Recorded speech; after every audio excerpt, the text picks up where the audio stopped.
Welcome to Looking at Legal Stuff. Today we have part 5 of an 8-part minor guardianship case consisting of 16 hearings, including 2 trials, the second of which is 4 days long. At the start of this case, the paternal grandparents already have physical custody of the child because Dad left his daughter with them after they kicked him out of their house for not taking care of her or following their rules. But this was not a court-ordered guardianship, so when Dad showed up at their house after 6 months of no contact and wanted the child back, his parents panicked and filed for a full legal guardianship. Dad is fighting this guardianship tooth and nail, claiming he's finally ready to be a good parent. The guardians claim that they have never kept their son from seeing his daughter, and they want him to take care of her, but they also want to make sure that he has the skills and resources necessary to do that first. They claim that Dad has always been a lazy and neglectful parent who has pushed off the care of his child onto the women in his life, and they're extremely worried about just handing the child back over to him, because Dad, who is 23, currently lives with his 52-year-old girlfriend and her sex offender son, who isn't supposed to be around children. Are Dad's claims that he has a plan to keep the child safe and healthy going to convince a judge? Let's find out. This case will be broken into 8 different 3-hour videos, so make sure you watch all 8 parts to see the full story. Maybe it up. Testing 1, 2, 3. Test 1, 2, 3. Got you now. Yay, good. All right. Good morning, all. Thanks for your patience. I concluded that earlier hearing, so I'm ready to go. And it looks like Ms. Winkles is present. Mr. Anacnost is here.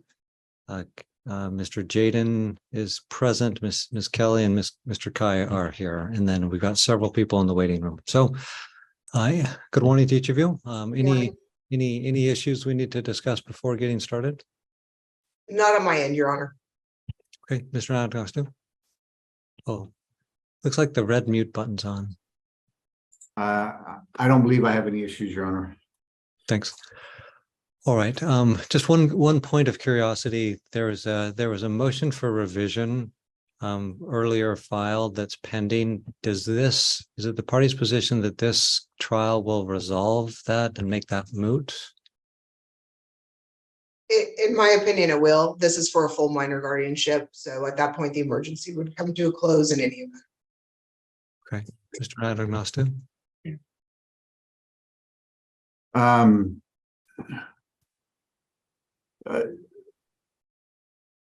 I guess my thought is it wouldn't. We would still need a decision on the motion for revision. Okay. Well, I was just looking at that this morning. So if you have more thoughts on that, we can certainly bring that up later, but we don't need to resolve that now. So with that said, Ms. Winkles, if you'd like to call your next witness, please. Yes, Your Honor. If I can call Cameron Cannon to the stand. And so Cameron Cannon, is that correct? That's correct, Your Honor. Okay, I'll bring in a fellow named Cameron iPhone.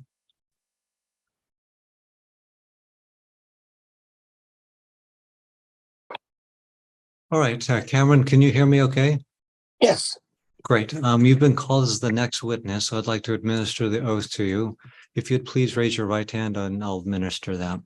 Do you solemnly swear or affirm under the penalty of perjury that the testimony you're about to give is the truth, the whole truth, and nothing but the truth, so help you God? I do. Thank you. Will you please state your full name and spell your last name? Cameron Bryce Cannon, last name Cannon. Great, thank you. Ms. Winkles? Yes. Mr. Cannon, how long have you known Jaden Ludwig? I roughly 12, 13 years. Okay. In the course of getting to know him, have you been present in the same location that he was present in while he was caring for his daughter? Sometimes, not all the time. Okay.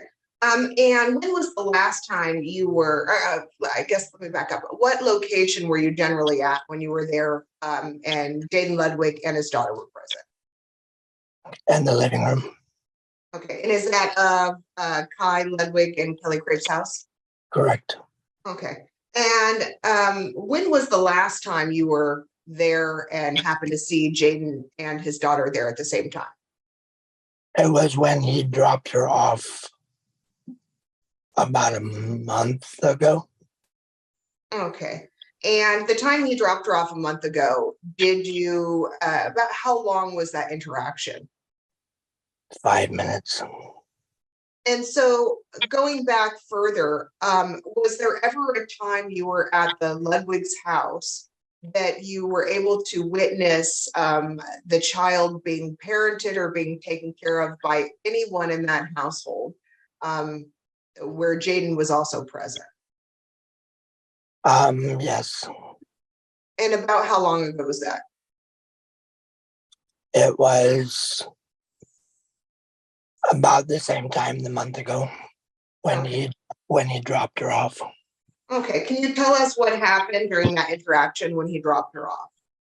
He grabbed her things, grabbed her Gatorade. I took the Gatorade. I took the Happy Meal. He talked to her for a little bit, said he loved her, said goodbye, and then Kai had walked her inside. Okay, and what was the state of the child? Was she in a good, clean and looked happy? Yeah, she was clean. She, shirt, pants, shoes. Okay, and now, isn't it true that at some time in the past, Jaden was living in the Ludwig house? Is that right? Correct. And had you ever been there during the time that he was living there? Yes. Okay, and about during the time he was living there, and I believe that was back in the end of 2000 and to 2021. Is that right? Or am I getting these dates I wrong? I think so. I Oh, honestly can't remember. okay, and during the time that he was living there, about how often per week would you be there? I was normally there on the weekends, sometimes both Saturday, Sunday, sometimes just one day. And again, it's because we're good friends. Okay, and so you were normally there on the weekends. About how many hours would you be there, say on any given Saturday? Uh, 6, 8, somewhere around there. Okay, and when you were there for 6 to 8 hours on the weekends, when he was living there, did you ever personally witness his interactions with his daughter? I remember one time he Oh, had got her snacks and got her a Capri Sun and got her the snacks, sat her down, and let her eat. okay, and why does that one time stick out in your head? Um, to be honest with you, I don't really have an answer. I guess it's because I was standing there. Okay, And and did you ever witness the child without Mr. Ludwig being present during that yes, same time? And who was taking care of the child then? it was either Kelly or Kai. Okay, and when Kelly or Kai were taking care of the child and you were there, was Jaden also in the house? I do not recall. Okay. And on those weekends when he lived there, but Kelly and Kai were caring for the child, um, about how many hours would they be taking during that 6 to 8 hours? About how many hours would they be taking care of the child during the time that you were there? I'd say a majority of the time. Okay. And who was giving the child? Were you there over the lunch period or there over lunchtime on the weekends? No, typically just dinner time. Okay. I come up in the afternoon. Okay. So over the dinner time period, did you also eat there with them? Yes, Okay. And when you were eating there with them, was the child there eating as well? yes, at the table. Okay.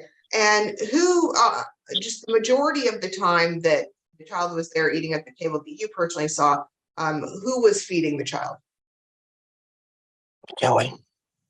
Okay. And was Jaden Ludwig present at the table as well? I do not recall. Have you, in that time, were you there every single weekend, essentially, or close to every single weekend for the period that Jaden lived there? how often did you see Jaden personally do any parenting functions with the child?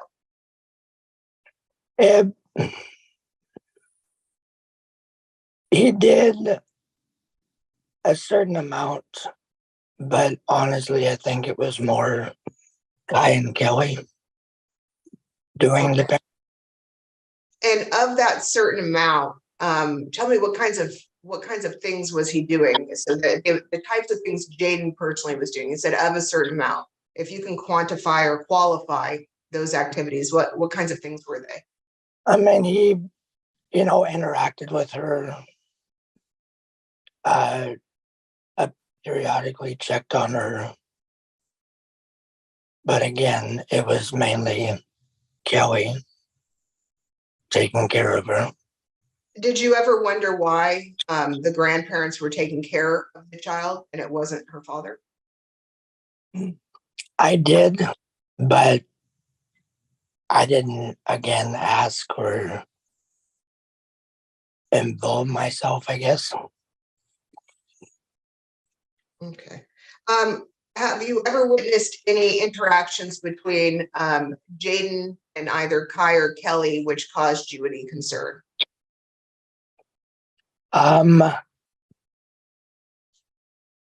There was the one time when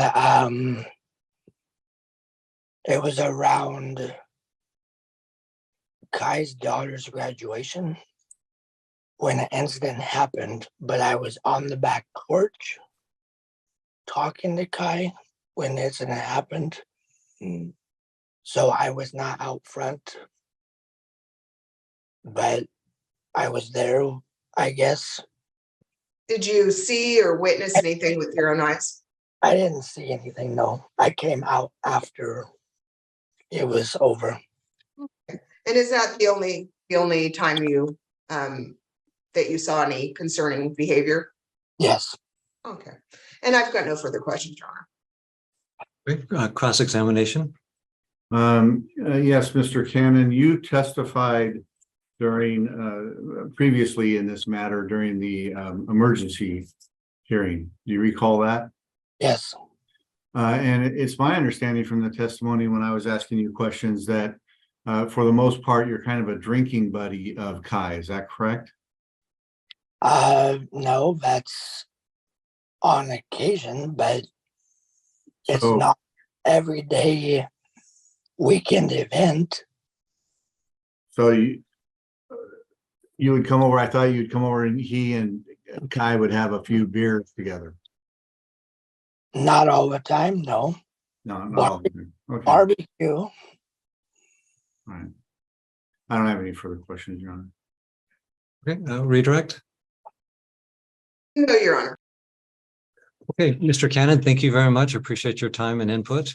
You're welcome to stay in the Zoom call if you just keep your screen off and your microphone muted. That'd be perfect. And you're also free to go too. Okay, thank you. All right, thank you, sir. Bye. All right, Ms. Winkles, if you'd like to call your next witness. Yes, Your Honor. I'd like to call Holly Ludwig to the stand. Okay. You bring her in. All right, good morning to Holly Ludwig. Ms. Ludwig, can you hear me? Yes, can you hear me? I can. I Okay, can. good. Thanks for being here. You've been called as the next witness. So I would ask if you could please turn on your camera, and then I'll administer the oath, and then questions will be posed, and you'll provide answers.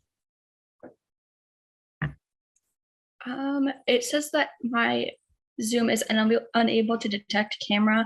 Is it okay if I move on to my phone real quick? Sure. Yeah, that's fine. Thank you. Okay. Welcome, Ms. Ludwig. Hi, so sorry about that. No worries. Once you've got your camera up and going, we'll go ahead and get started. Great. All right, Ms. Ludwig, if you'll please raise your right hand, I'll administer the oath. Do you solemnly swear or affirm under the penalty of perjury that the testimony you're about to give is the truth, the whole truth, and nothing but the truth? So help you God. Yes. Thank you. Will you please state your full name and spell your last name? My full name is Holly Lynn Ludwig, and how to spell it is Ludwig. Great, thank you. Ms. Winkles? Yes, Ms. Ludwig. Tell me, how do you know Jaden Ludwig? I've known him my whole life. He's my brother. Okay. And have you and Jaden ever resided in the same home? Yes, on multiple occasions. And when Jaden resided there with the child Jaylin, were you also living in the house? Yes. Okay. And did you have a job at the time? No, I did not. So would it be fair to say that anything that was going on in that house during that time period that Jaden lived there with Jaylin, you would have seen, heard, or had knowledge about? Yes. So kind of, let's go back to that time period. So when your brother moved in with the child, can you tell me, was there any issues with that initially? Issues with him moving in? Yes. No. Okay. And were you able to witness the child being taken care of during the day? Yeah. Can you walk me through an average day for Jaylin back when Jaden and Jaylin both lived there? Just a day to day, I guess. In the morning, we would get Jaylin up and get her breakfast, get her changed, and get her ready for the day. And throughout the day, we would just play with her and keep an eye on her. Okay, and when you say we, who are you talking about? That would be me, my mom, and my dad, or siblings like Ethan. Okay, and I noticed you didn't say Jaden's name. Is there a reason for that? Jaden would play with her on occasion. He would come out and play with her, but it wasn't very, like kind of standard for him to do so. Okay. During the time that he lived there, when you also lived there, did he feed her? Sometimes, I do recall that sometimes he did make her lunch, but that was like before she was going to daycare and before all of that happened too.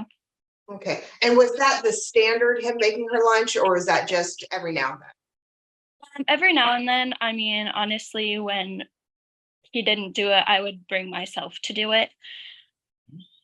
Oh, okay. And who changed the diapers of the child back then? It would either be mostly females in the house. It would be either my mom, me, or I think her name was Caitlin. And was that Jaden's ex-girlfriend? Yeah. Okay. And what about so that's diapers. Who potty trained the child? That would be my mom. Okay. And do you remember the child ever going to the doctor while she lived there? Yeah, I actually, honestly, I went to the doctor with them. So. Okay. And when you say them, was the father present? Was Jaden present? No. Did you ever see Jaden take or go to the doctor with the child? No. Okay. What was Jaden doing during the time that your mom and you were caring for the child? He would either be in the bedroom playing games or on his phone. Okay. Was there ever a time where the child that you came to discover the child alone in any part of the house? I can't recall any of that because usually I would follow her around the house, or when I was busy, I assumed that she was with somebody else. Okay. And do you remember what time did the child usually wake up around that time? Do you mean like when we woke her up or if we didn't wake her up?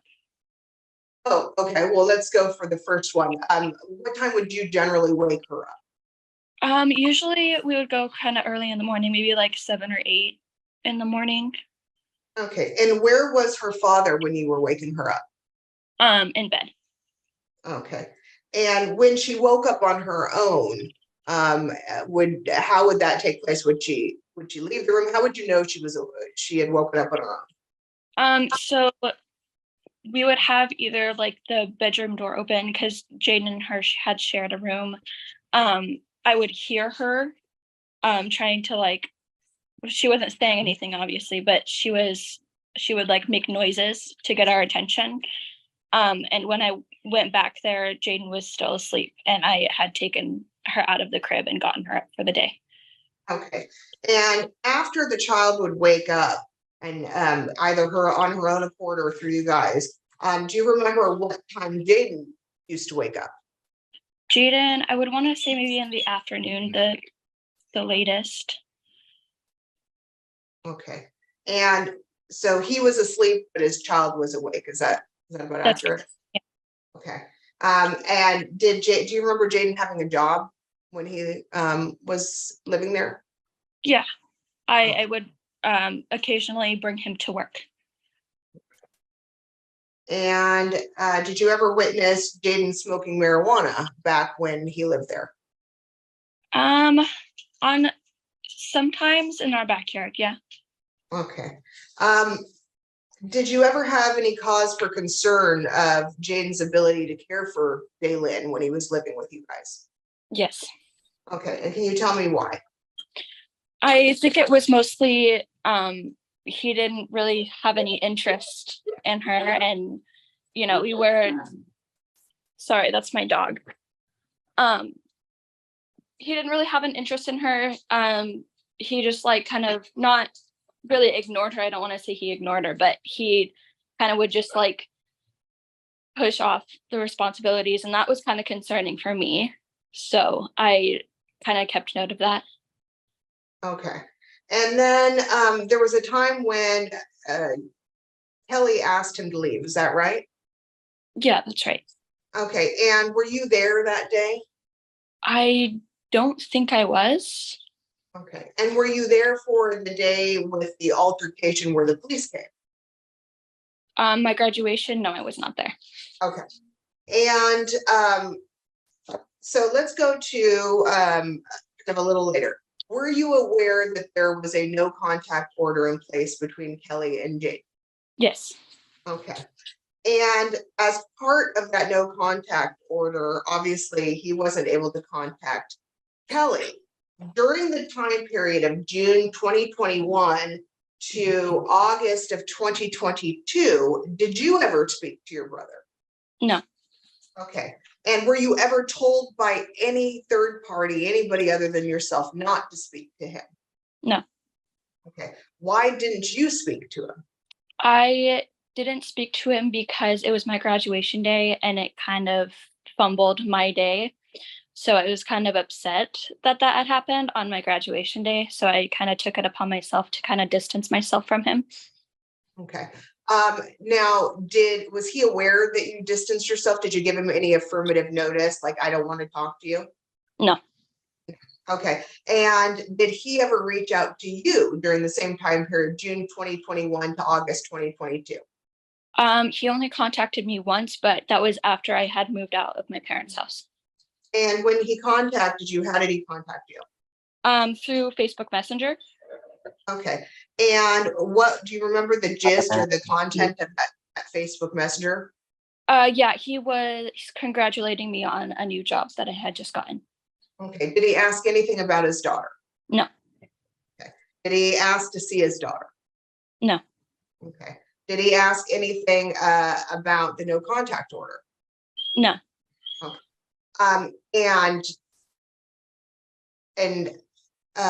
So there's been some allegations that Kelly and or Kai told you that you weren't allowed to speak to him. Is that true? No, they never said that I couldn't contact him. Okay.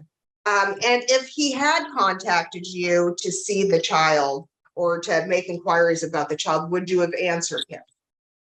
If it were about Jalen, I would have. Okay. And did you ever personally witness any member of your family inviting Jaden during the same time, June of 2021 to August 2022, inviting Jaden to go on any family trips with the child where Kelly would not be present? No, I can't recall anything like that. Okay. And Do you remember any time where you all went to a pumpkin patch together? Yes, I was there for that. Okay, and what happened there? What happened, we invited him and Michelle to join us for the pumpkin patch. And we didn't really have any contact with him throughout the day of going to the pumpkin patch. So we just went by ourselves, like Mom, me, Ethan, and Jalen and Tyler. Okay, and so you had contacted him originally for him to go. Is that correct? I did not contact him. No. Somebody had. Yeah. Okay. I think And- it was Mom. Okay, but no, did he ever show up? No. Okay. And do you remember the month and year that occurred? I'm sorry, you broke out. Oh, do you remember the month and year that occurred? I think it was last year, some point last year. Okay. And to the best of your knowledge, is your brother Facebook friends with anyone in the family? I believe so, yes. Okay. And do your parents often post, or does Kai and Kelly, do they often post pictures of Jalen on Facebook? Most definitely. Okay. And are you in contact with Teresa Ludwig? Yes, Okay, and that's the grandmother that you share with Jaden, correct? that's correct. Okay. Have you ever, during the time period June 2021 to August 2022, were you still in contact with Teresa Ludwig? Yes. Okay. And did you ever speak about Jaylin? I would send pictures when she asked or asked for updates. So yes. Okay. And did she ever, and she'll be here to testify, but did she ever ask about Jaden visiting Jaylin? No. Okay. And I guess just one more question that I forgot. When Jaylin moved in, did you notice anything different about her from other children? She wasn't really speaking. She was barely only kind of grunting and pointing at what she wanted. That was a little concerning for me. Because normally they're at that age when she came to us. Object to the opinion about normally on children without some kind of qualifications. The objection is noted. It's overruled. Go ahead. And you can answer. Oh, so sorry. But she just wasn't speaking and communicating like a normal child would. Okay, and you're not a teacher or any sort of behavioral therapist or pediatrician or anything like that, are you? No. Okay, so you yourself noticed something was wrong, correct? That's correct. And how old were you at the time they moved in? I think I was about 18, 19 years old.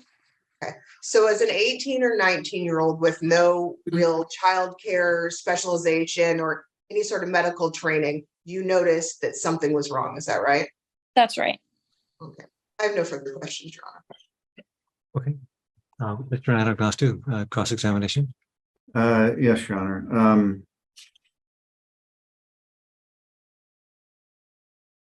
Ms. Ludwig, your father was married to your mother and got a divorce. And he had I'm custody gonna of object to you and your relevance, brother. Your Honor, and this was not covered in the initial examination. So I'll hear the full question and then you can reiterate the objection. Kai Ludwig got custody of you and your brother, my client, Jaden Ludwig.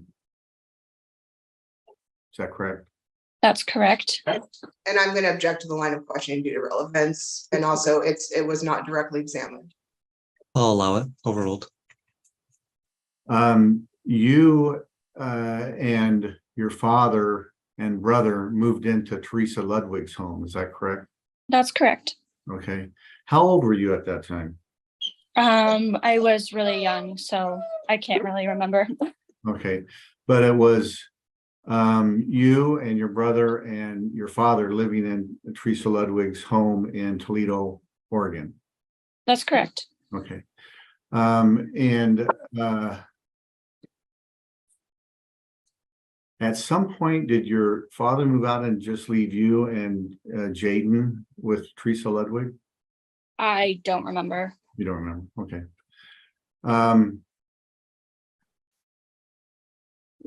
Growing up, did you have any opportunity to witness your father disciplining Jaden? On occasion, yeah. And isn't it true that he would use items, either a belt or a switch or something, and spank Jaden? I don't recall witnessing any of that. You don't recall any physical contact by your father on Jaden? No. Okay. All right. You mentioned this pumpkin patch thing. Are you aware that nobody contacted Jaden? It wasn't you that contacted him. You think somebody else did? Yeah. It was in person when he was invited. It was in person. Were you present? Yes. Okay. All right. So if he says no one contacted him, that would just be a mistake.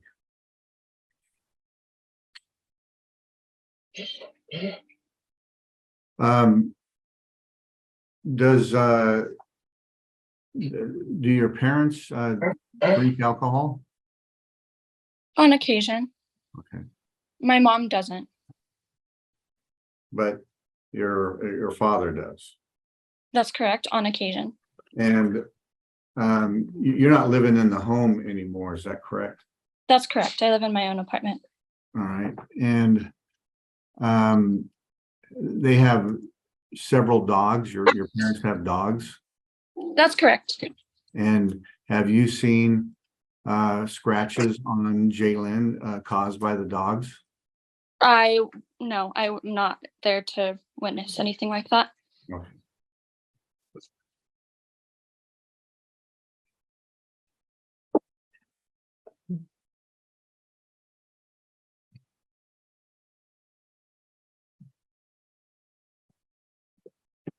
Do you know the period of time that Jaden was there with Jalen? I am rough on timelines. I know he was there for quite a while, but I don't know the timeline. If I told you it was only a few months from approximately March until June, would that be accurate? With Jaden living in the house with Jalen, Correct. I would say maybe that timeline would be okay. Maybe a couple more months after that. You think it was more than that? I believe so. Again, I'm not really good on timeline. All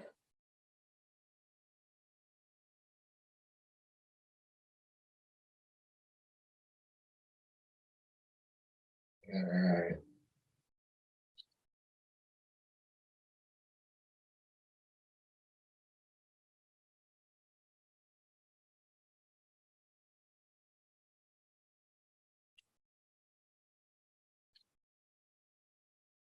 Do you think it would be okay if Jalen lived at your grandmother's house in Toledo?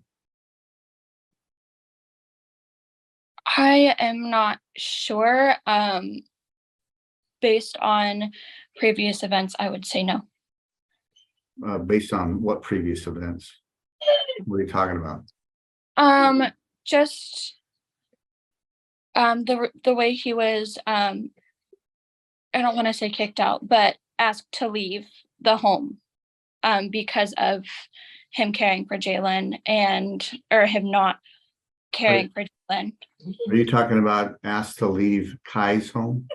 No, asked to leave my grandparents' home. Go lay down.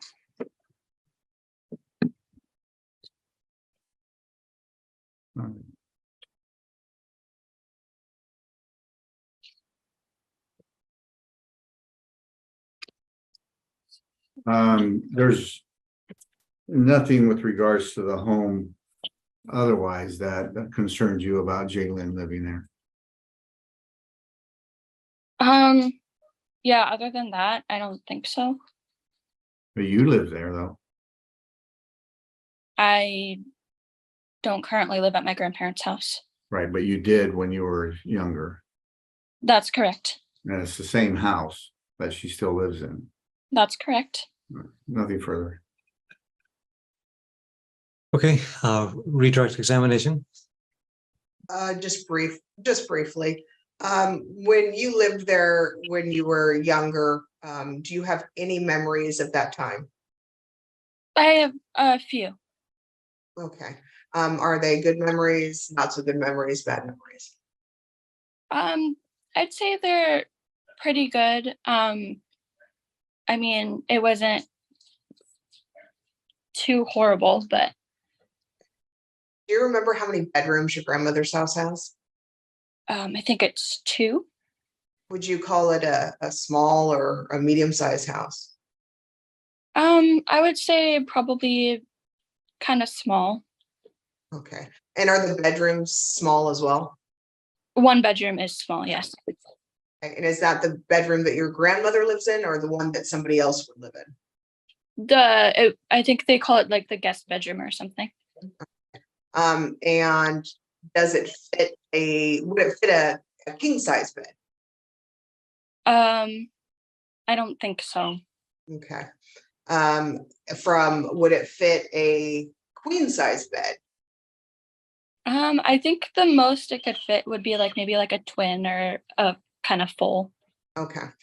And are there when's the last time you were there? Just recently. I went there for a fair in Okay. Oregon. Okay. And so you have a good relationship with your grandmother, is that right? That's right. Okay, so I'm not going to ask you any other questions. We'll leave it at that, Your Honor. Okay, recross examination. None, Your Honor. Okay, all right, Ms. Ludwig, thank you very much for your time and input. You're welcome to leave the meeting. You're welcome also to stay. You can just need to turn off your camera and mute.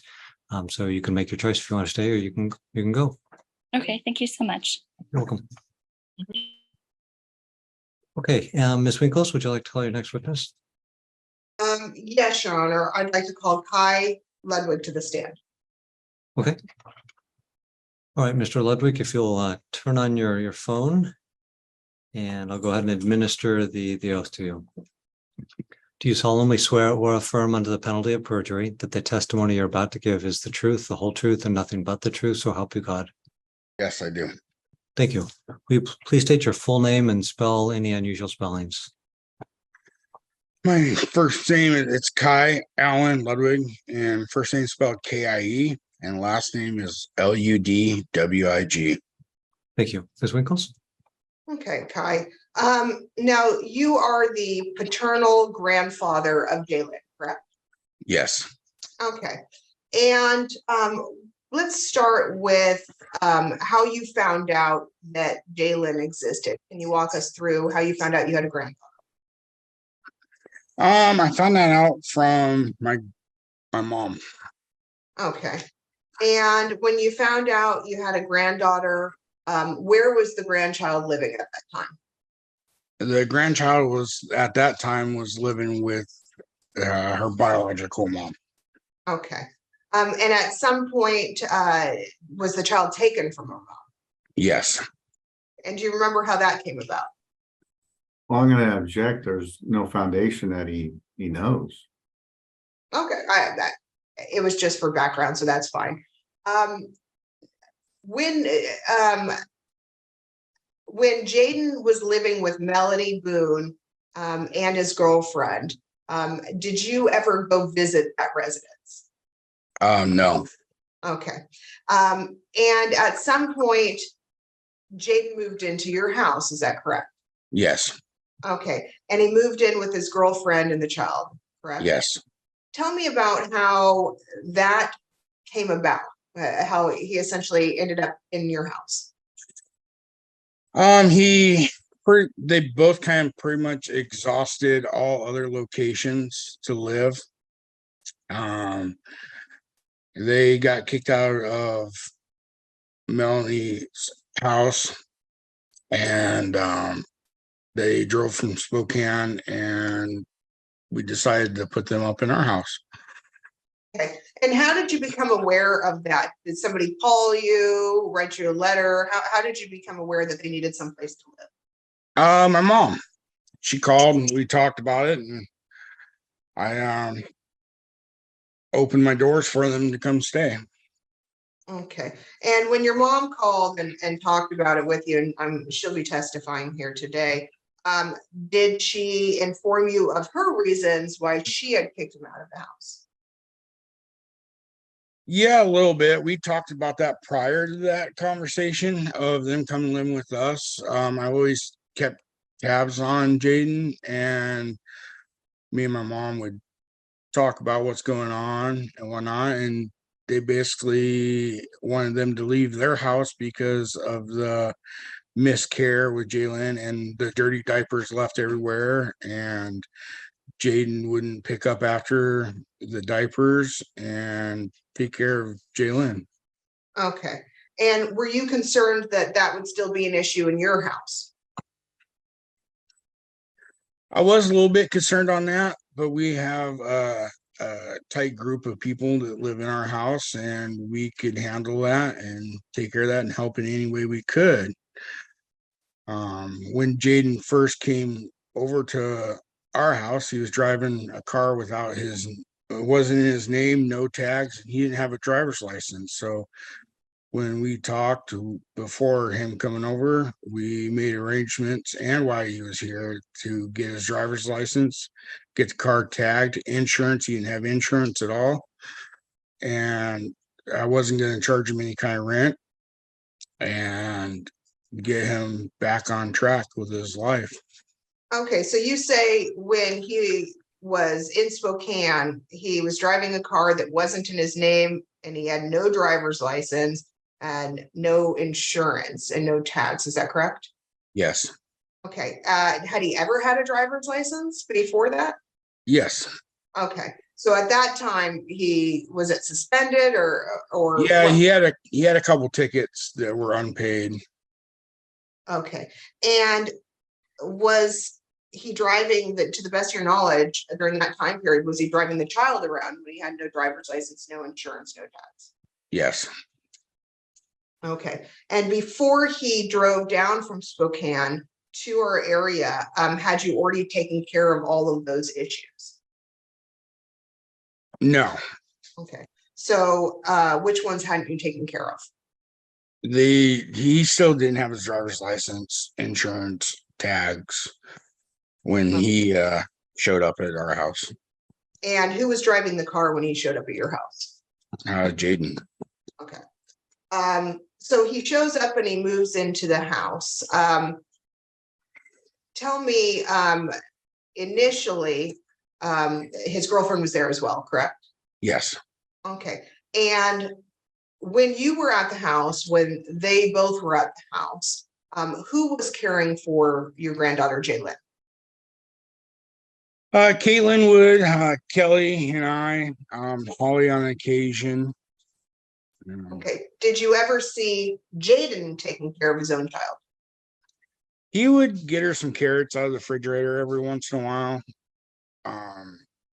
And she loved vegetables, so she'd get some vegetables from him, but that's pretty much about it. He had never changed any diapers. Okay. How about bathing her or putting her to bed? No, that's mostly Kelly. And doctor's visits, who would take her? Kelly would take her. Okay.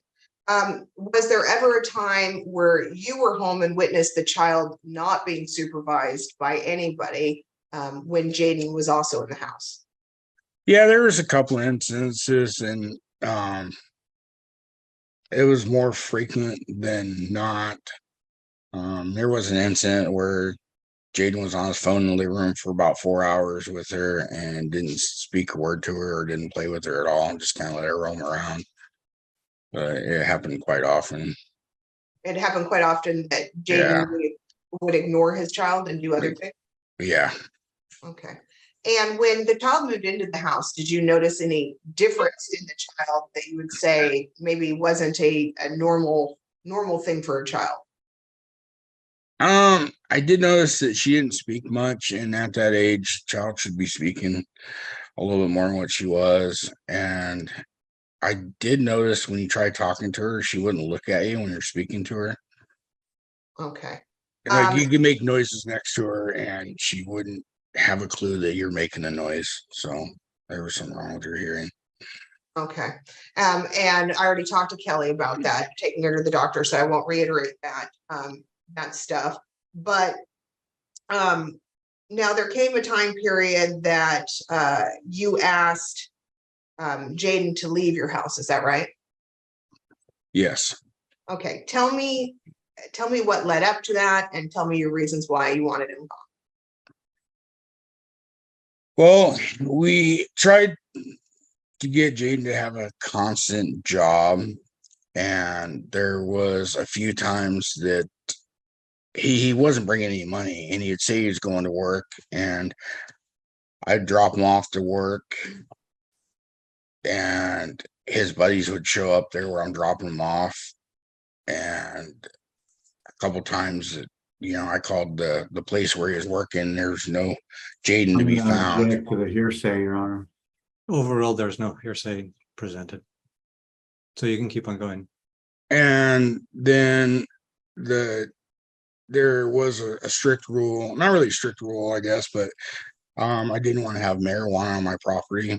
And there was a night that I got up and Jaden was smoking through a bong in the backyard.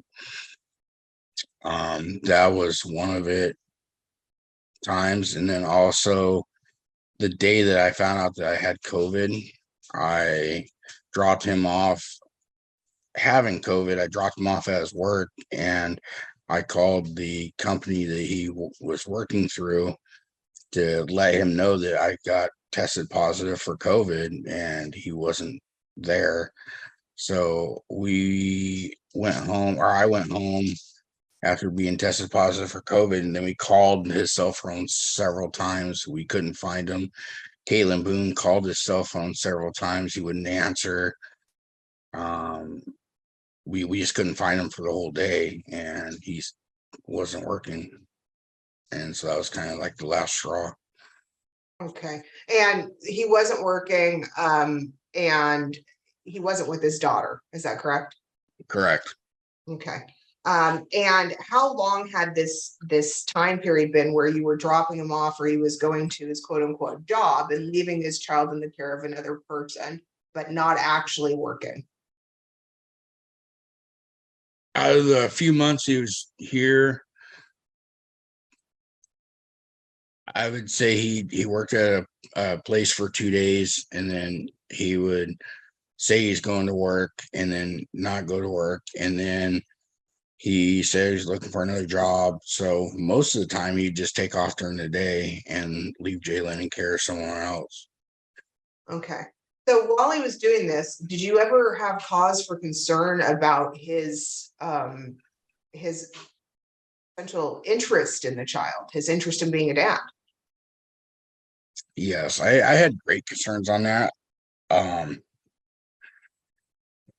He didn't put forth the effort that a dad should towards her throughout pretty much the whole entire time he lived with me. Okay. And now you asked him to move out. Was that a smooth conversation?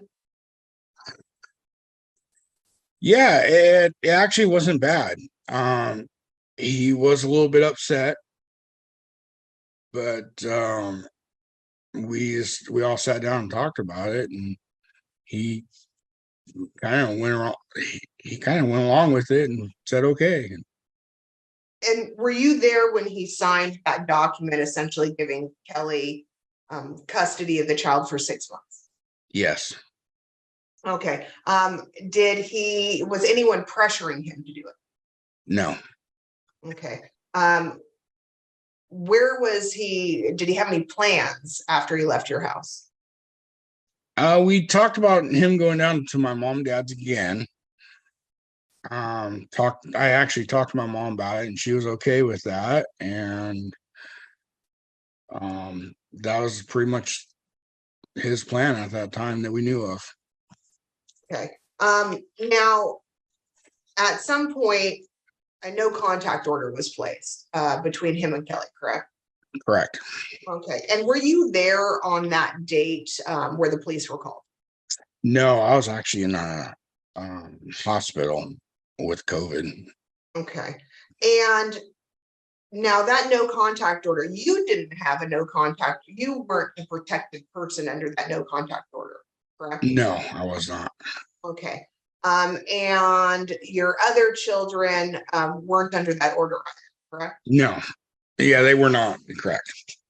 Did you, between the time period of June 2021 to August 2022, were you in any contact with Jaden? Yes. I was in contact once. And then another time I had a funeral in March to go to, and I was heading back through and I met up with him in Salem to talk about the tubes that Jalen was going to be receiving in her ears. Okay, so you were in contact with him at that time, and let's just talk about the ear conversation first. Tell me what was the exchange? It wasn't much. We talked briefly. I mean, like maybe 2 minutes about the tubes, and then it went to him showing me his new car stereo that he got in the car he was driving at the time. Did he ask any questions about the medical issues of Jalen? No. Okay. Did he ask which hospital or anything like that? No. Did he make any inquiries about his daughter other than you informing him of the tubes? No. Okay, I'm going to ask you to turn to Exhibit 21, which is bait stamped, starts on 227, but the text messages start on 228.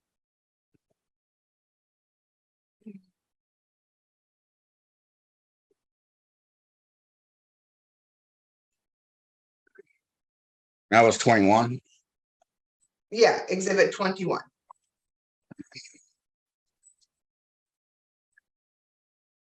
Okay. Okay, do you recognize these? Yes. And what are They're text messages. they? And who are the texts between? I believe these were in between me and my mom, I believe. Okay, well, whose number is 699? Oh, that was Jaden's at the time. He's got a new number, I think. Okay, so is it fair to say that these might have been between you and Jaden? Yes. Okay. And so they look like they start in June of 2021. Is that correct? Yes. Okay.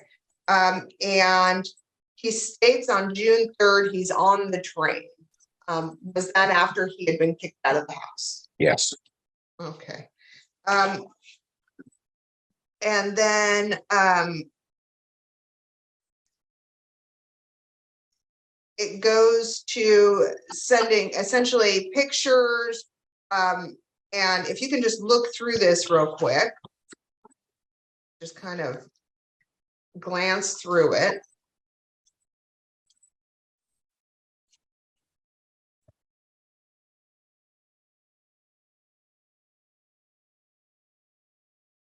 Do you remember most of these conversations? Yes. Okay. Now I noticed one on, let's see.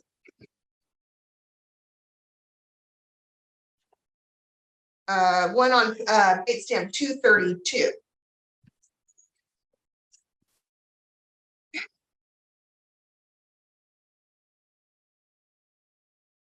Okay, I won't be able to make it there today. Work has been slow. I had to pay my insurance bill on my car. Tell her I'm sorry and give her a big hug for me. Do you remember those texts? Yes. And were those from Jaden? Yes. Okay, and was he canceling a visit? Yeah, I think we arranged for him to come up that time. Yes. Okay, and was that before any actual custody order was in place? That I can't recall. Okay, Actually, I think it was. okay. Have you ever tried to stop Jaden from seeing his child? No. Okay. When there was a no contact order between him and your partner Kelly, was it your intention that he would still come to see the child or even collect her? Yeah, come see the child, not necessarily collect her. I made it very clear to my mother to pass the message because I'm not sure if it was in between Jaden not having. I think he got a different phone and had a different phone number. I didn't have the contact information for him, so I made it perfectly clear to my mother to make arrangements with me. We could make arrangements without Kelly being there, and it wouldn't be against the no contact order. Okay, so let me just do a procedural thing. Your Honor, I'd like to admit Exhibit 21 into evidence. Any objection, Mr. Anagnostou? No objection. 21 is admitted. Okay, and so let's turn now to those. So you generally texted your mother, correct, when you were talking to her about these things? Yeah, texting or sometimes phone calls. Okay, I'm gonna have you go to Exhibit 6 for me.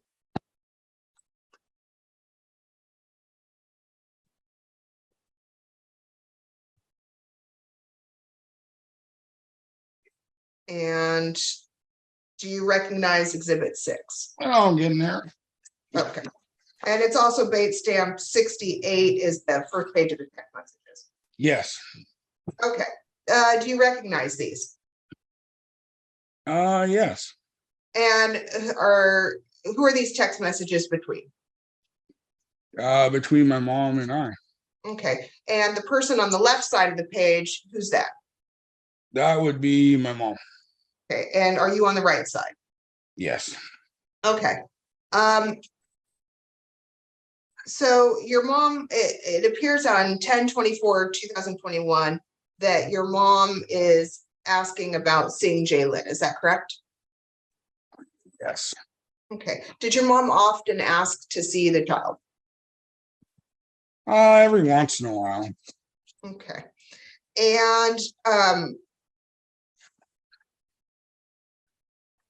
And then go down to 10/24/2021. That page is a little bit later. Your mom says, because you know they will call Child Protective Services on you. Uncle Jimmy says hi. And then you say, what are you talking about? What kind of bullshit are you talking about? I'm sorry, excuse me, counsel, which page are you on? Oh, I'm still on that first one, 68. Oh, you're on 68, okay. Yeah, so I'm just reading them. And then if you flip the page, it says, I'm sorry, it was not meant for you. Did she ever tell you what that was about?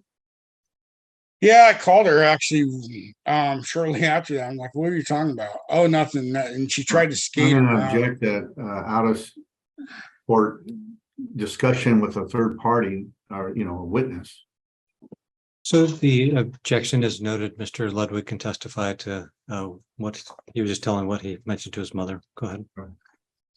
I asked basically what that was about and I called her and she kind of skated around it and she said that was meant for Jaden and it made it look The like objection. So hold on, Mr. Ludwig, I apologize. There's an objection made by Mr. Anagnostou, sustained as to hearsay. And Your Honor, that's my only response is Teresa Ludwig is one of the witnesses here today for them. And also I was going to call her as a hostile witness. I'm not sure if that would change the objection. She is technically going to be in court and can be cross-examined. Yeah, I don't think it changes the ruling. It's an out-of-court statement offered to prove the truth of the matter asserted. Okay. So you spoke to her and she didn't, well, we won't talk about that, but you then wrote, why are you all about Jaden? and telling her that she's holding his hand. What do you mean by that she was all about Jaden, and not Jalen, I guess is what you're saying, and that she's holding his hand? What do you mean by that?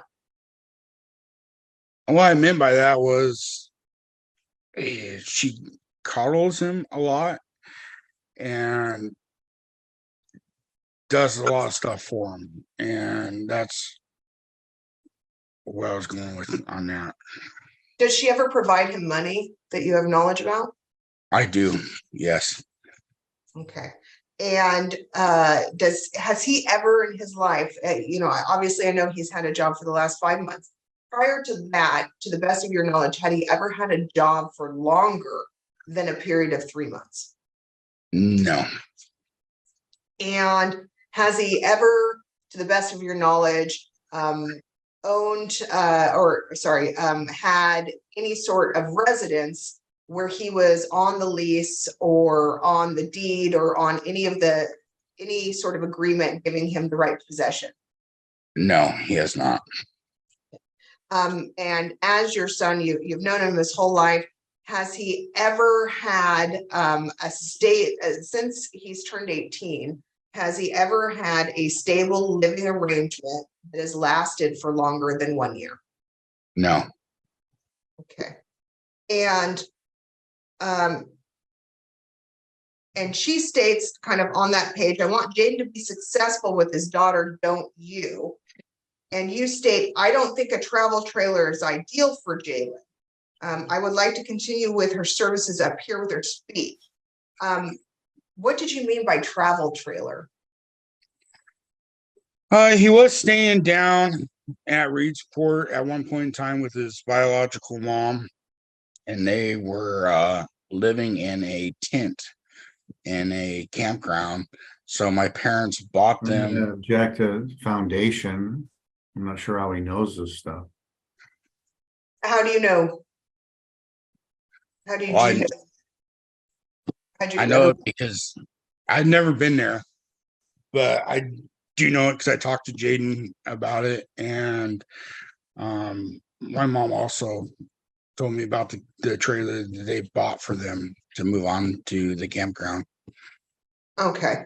And you state on 10/24/2021, and let me just get that right. That's during the time where there was a no contact order in place, correct? Yeah, I do believe so. Yes. Okay. And it says you guys also got to think of what's best for Jalen, not what's best for Jaden. He's made his bed. And then you state, I reach out with Jaden on this matter, but he has not reached back. I do not have Crystal's number. What did you reach out to him about? Well, for like visits and stuff like that for Jalen. Go into a little more detail. What do you mean about visits with Jalen? If he was going to come up and visit her. And I was also going to like send photos and the progress that she has made. Okay, so during the no contact order, you were trying to contact your son to get him to come visit the child. Is that correct? Yes. Okay, and now there's been all this talk about calling the police and having him arrested. If you had invited him to come to be with the child, would Kelly have been there? No. Okay, and were you willing to go to a public place or another place with the child if it meant that Jaden could visit his child? Yes. Okay. And why did you want Jaden visiting his child during that time? Because it was good for both of them. It was good, be good for Jalen, and it would be good for Jaden. Okay, and you say good for Jalen. Have you ever tried to keep Jaden from being this child's father? No. If you could have anything in the world regarding his parenting and Jalen, what would be your end goal here from the minor guardianship and from everything that you've done and all the money you've spent? What is your end goal here?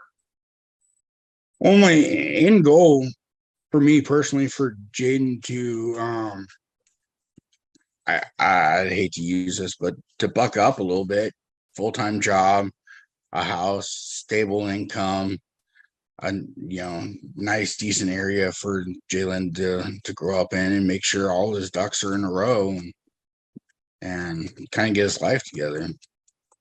Okay. If you could, so what you're saying is, let me just get this right, that if Jalen had a stable living, a stable residence where he wasn't going to get kicked out, not relying on the charity of others, had a stable job for a while, and knew how to parent his daughter, if he were everything a dad should be, is it true that you would be more than willing I to? would object to run-on leading question.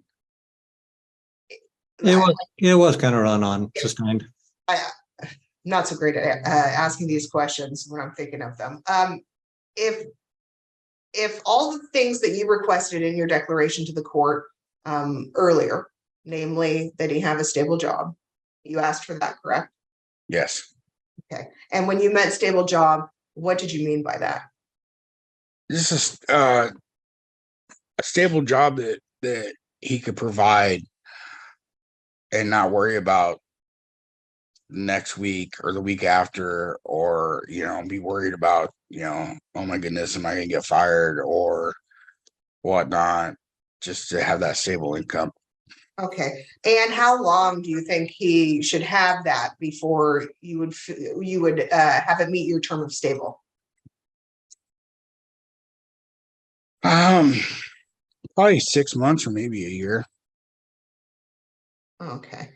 And you said a stable living environment. Does that mean, what does that mean? It means have his own place with a lease and not surfing on everybody else's couch per se, and not relying on everybody else because something could happen to change that. Okay. And in terms of his parenting functions, what do you want to see with that? I'd like to see him get pointers and take the pointers from other people in a positive manner instead of a negative manner, and maybe some parenting classes that would teach him the fundamentals of parenting, and also like a nutrition class to teach proper nutrition for young kids. Okay. Now you've known Jaden his whole life. Have you ever witnessed any angry outbursts from him that were not typical for your other children? Yes, Jaden has. Yes, I have. Explain those and explain the difference in them between what you witnessed with your other children. I think with Jaden, with his ADHD and his focus and whatnot, I think his angry outbursts are a little bit more than normal and than other people. And it doesn't take much to get him angry. Has he ever screamed at you? Yes. Okay. Has he ever made threats to you? Yes. And tell me some of those threats that he's made to you.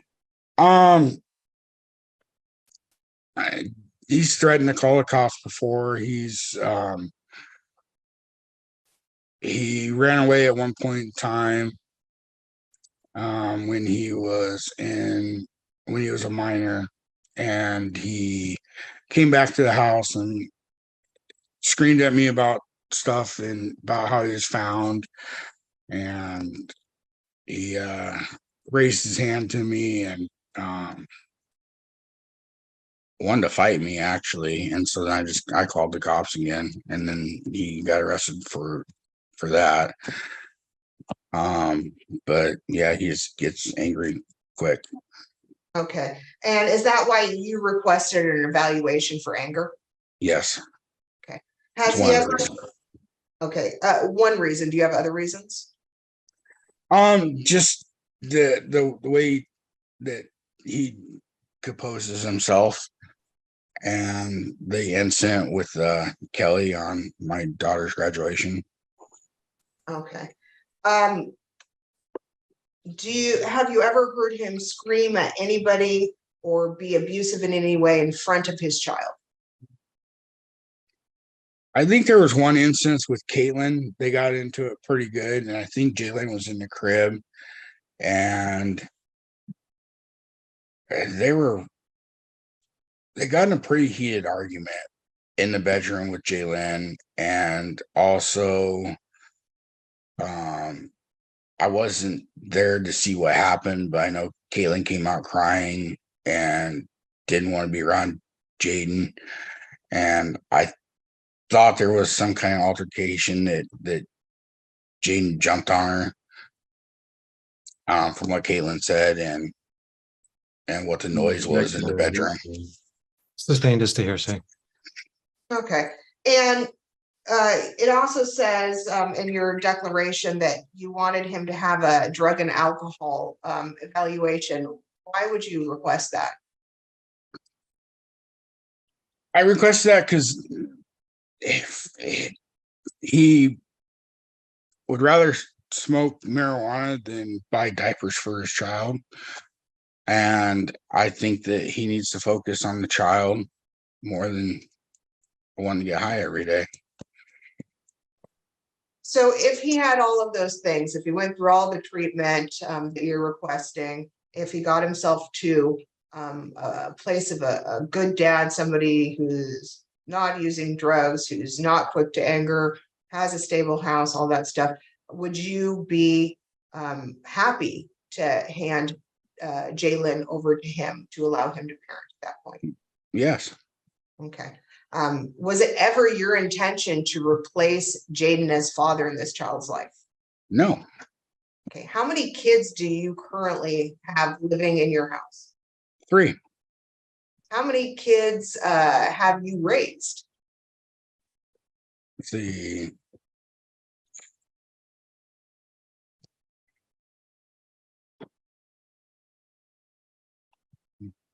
5. Did you ever think to yourself, how old are you, sir? 46. Did you ever think to yourself at 46 that you wanted that 6th child? Not really. Okay. Why are you taking on the care of Jalen? Because she needs stability in her life, and she needs to be well taken care of and parented and just be proper. And now your son's saying he's going to move in with his grandmother. Is that going to be somewhere stable in your opinion? And if not, why? I don't think it'd be stable because Jaden could do anything to make my grandma mad, and he'd be homeless again. Okay. And just kind of switching gears a little, if you can go to page 71 of that same exhibit 6.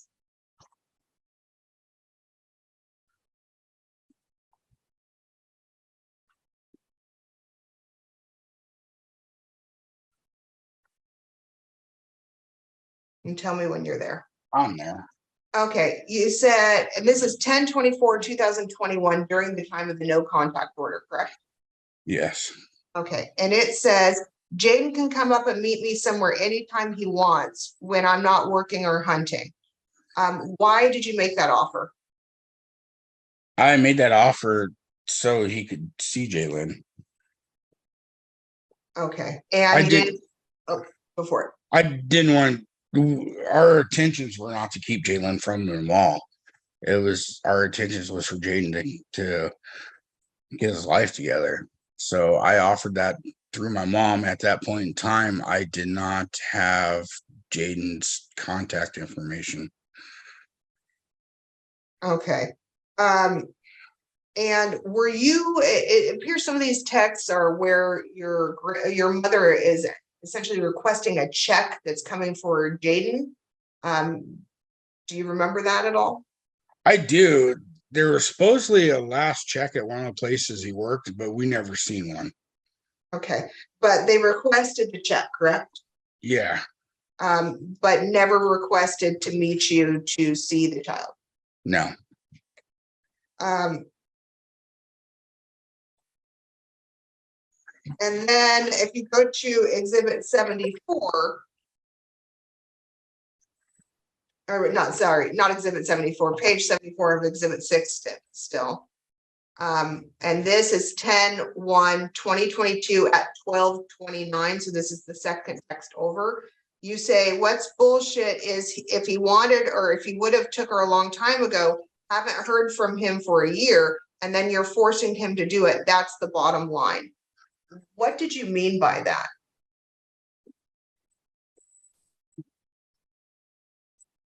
I meant by that was my mom, Jaden has listened to my mom, and my mom talks him into doing all kinds of things. And that was part of his ADHD, is my son doesn't recognize red flags. So he's easily manipulative by other people. And what I meant by that was it's pretty much my mom wanting Jalen and wanting Jaden to have Jalen at that point in time. Okay. Let's see. And I think that's it for this. Your Honor, I'd ask to admit Exhibit 6 into evidence. Oh, is it 904? Oh, Clerk sorry. mentioned that maybe, and she confirmed that it is. Okay, my apologies. I must have missed that on here. I think I have, if we can turn to Exhibit 7, which is on page 78.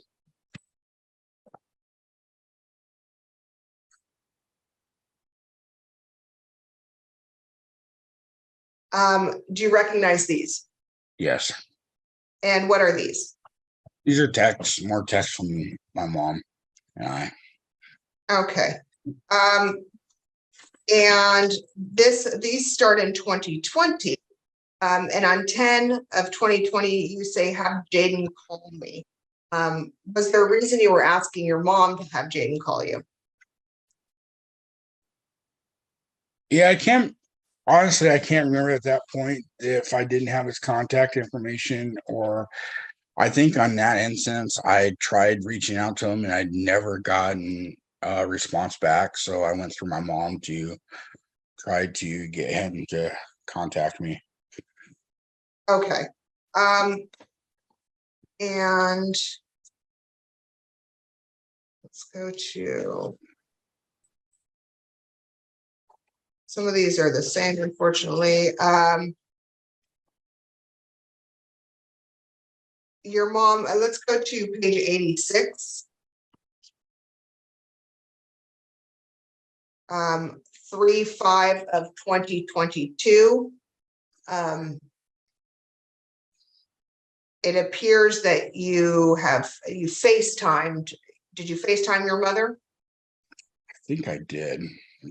Okay. And it says doctor just came in.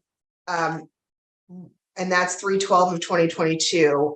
What is that doctor? What are you talking about there?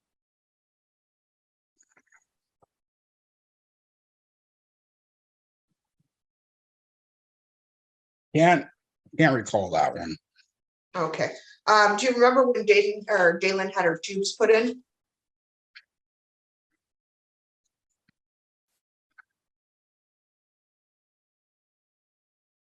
I think it was around March. Okay, so it would have been around that time. Yeah. Okay, so you also, it looks like you may have also made your mother aware that she was in the hospital, correct? Yes, I made my mom knew about the whole tubes and whatnot. We discussed it. Okay. And to the best of your knowledge, just from your overall contact with your mother, and not going into anything she said, but just your overall impression, is it your overall impression that she was in contact with your son, Jaden? Yes. Your Honor, I'd ask to admit Exhibit 7 into evidence. I don't believe that one is. Any objection? Yeah, I would object in that it's a hearsay of a witness, not a party to the case. That's it contains that. I don't mind Mr. Ludwig saying what he texted somebody, but Well, it's kind of interesting because we've had other text exchanges admitted, and this is kind of a similar, it's between the same two individuals. So I'm going to note the objection and overrule. So 7 is admitted. And so how long, so we've kind of gone through these texts. So, you've heard your son's claim that for the 18 months he didn't visit his child or didn't have any contact with them, that he didn't do so because he thought he was going to get arrested. Do you believe that that is a truthful statement? Yes. Okay. Do you believe he thought he was going to get arrested? I believe that he thought he was going to get arrested. I made it perfectly clear that he was not. Okay, so you informed him that he would not be arrested, is that correct? Correct. Okay, so at some point he knew he wasn't going to get arrested. objection, that calls for speculation of Sustained. How, from these text messages by October of 2021, you had informed your son and your mother that you would welcome a visit where Kelly wasn't present, correct? Yes. Okay, and did anybody take you up on that offer? No. Okay, and let's see.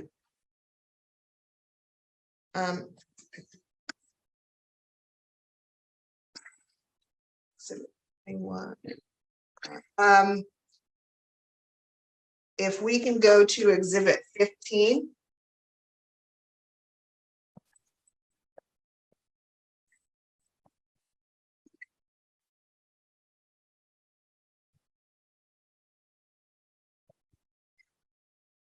And do you recognize these? Yeah, these are texts between me and Jaden. Okay. And it looks like the dates start in 2021 and go through 2022. Is that correct? Yes. Okay. And it says if you go down to page 170, 10/1/2022 at 3:10 p.m. or 15:10, it says, Jaden says, I'm here with grandma and grandpa trying to reunite with my daughter. Can you tell me the circumstances around the time that this text was sent? This text, I believe this text was sent when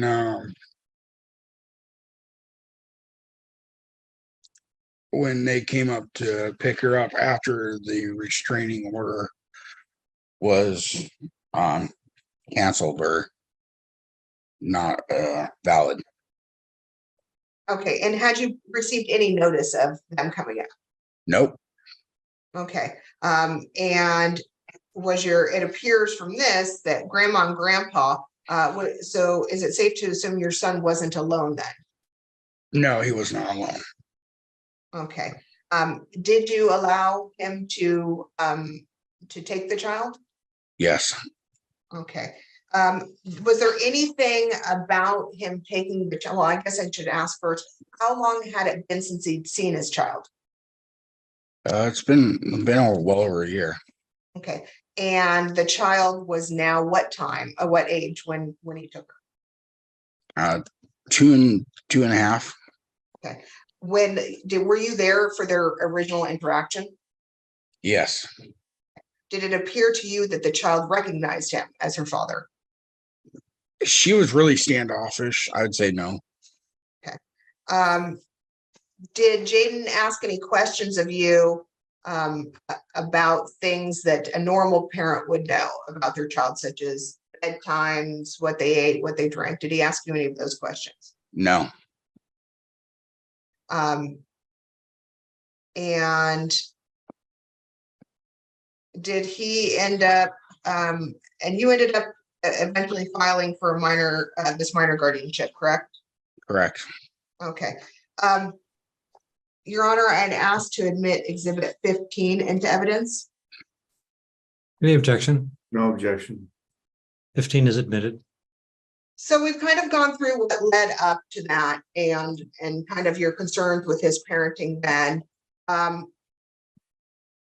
What changes, if any, have you seen in your son's ability to parent from that time period, at the initial start of this case, or when he was living in your house, June to October, really, June 21 to October 2022? What changes have you seen from then to now? I haven't seen much. There has been little improvements. He's been providing snacks on visits. Before we were required to have all snacks and backpack and clothing for her. So there has been a little bit of improvement. Have you been there during the transfer? Yes. Okay. How often out of all of his visits that he's had since October 2022, if you can give me a ballpark percentage of those visits where he's been alone picking up the child? I'd say 3%. Okay. So 3% of the time he was alone, the rest of the time, who was he with? Either with my mom and dad, or Michelle and a granddaughter, and then sometimes Michelle, and they have a dog together. Okay. And did Jaden ever disclose to you where he was living?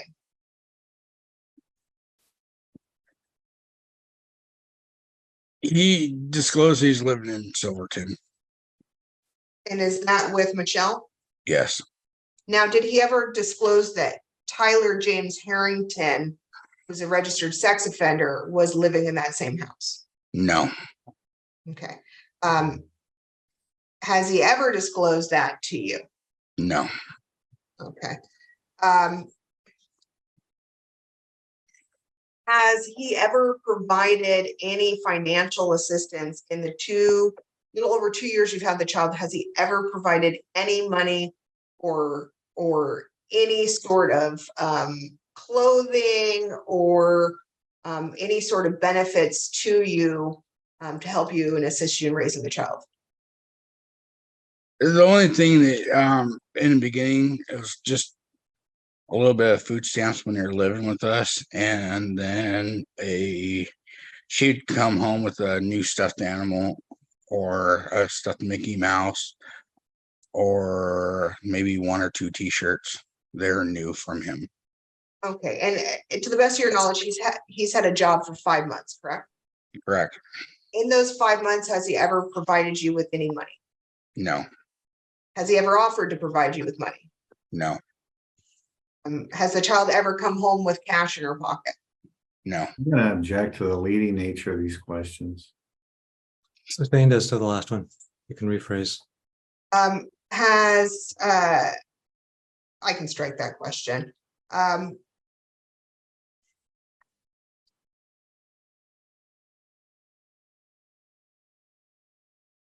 Let's see.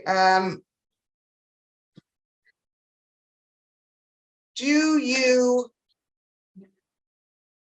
I guess finally, what are your concerns currently? So they're not just asking for termination. They're also asking for overnight visitation as an alternate. So tell me in your own words, what are your personal concerns that from things that you've seen, why you feel one way or the other about overnight visitation?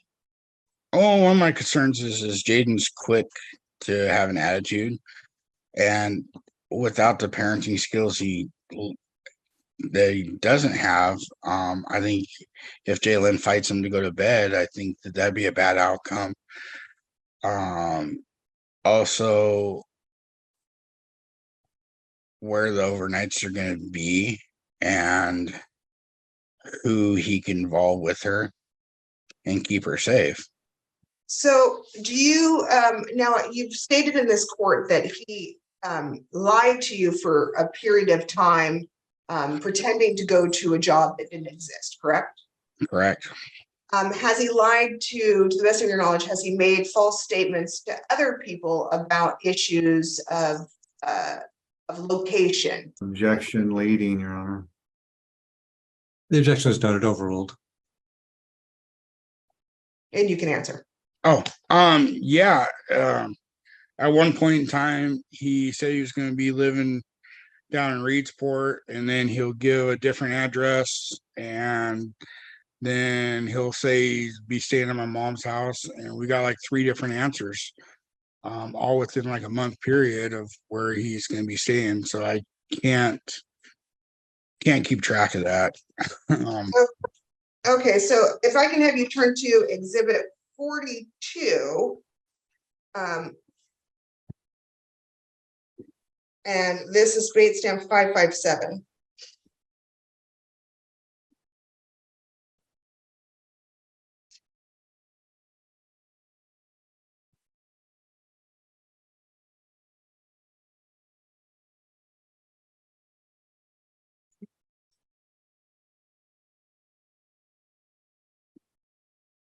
Okay. Okay, so at the bottom of this is, it looks like this is the objection to the minor guardianship that was filed in the court. Do you recognize it? Yes. Okay, and it says Jaden Ludwig at the bottom, and it says 1 Reedsport. Do you know that address? Yes, that's where his mom lives, his biological mom. And you stated earlier, it was your testimony that he was living in a tent, correct? Yes. Okay, so in his statement, he says, I live with my mom where we have prepared Jalen with her own room. Would that have been possible with what he told you where he was living with his mother? At that time, I believe so, because that's when my parents bought him a trailer. Okay, so at that time, he was living in a trailer with his own mother, is that correct? Yes. Okay, had you ever been to that trailer? No. Do you know if that trailer had any rooms? Objection, he's already No. answered. He's never been there. Objection is sustained. In October of 2022, that is where he, obviously that's when he came down, on those visits. Do you have any personal knowledge of where he was actually residing at that time? No. Okay. And then if we look at, if I can go to, let's see. Second.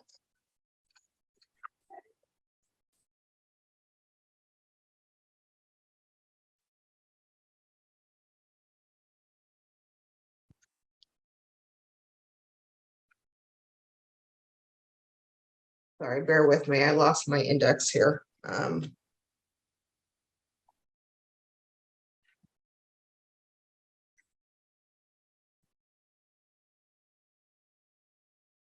If we go to Exhibit 13.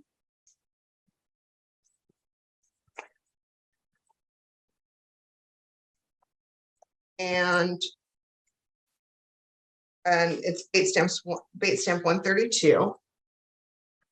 These are the petitioner's first interrogatory answers. Do you remember receiving these? Just Okay. what was that? Yeah. Exhibit 13, and it's that first page after, because Exhibit 13 is page 132. And if you can go to the next page, 133.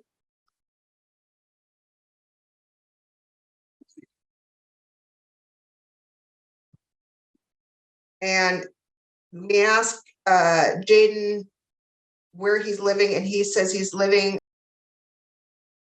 in Toledo. Do you recognize that address? I do. That's my mom and dad's address. Okay, so he's stating that he lives there. He answered these questions on April 30th of 2023. Do you have any personal knowledge of where he was actually residing at that time? Silverton. Okay, and if you go to page 163 of that same document, that's just the one kind of 3 and from the very end before 14.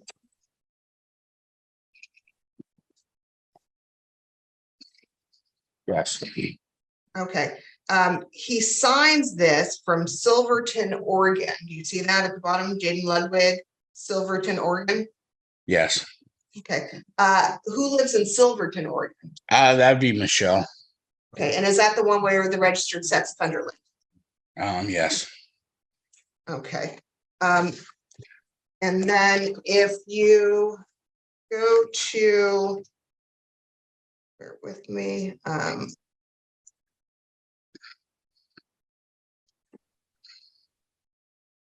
If you go to exhibit 24.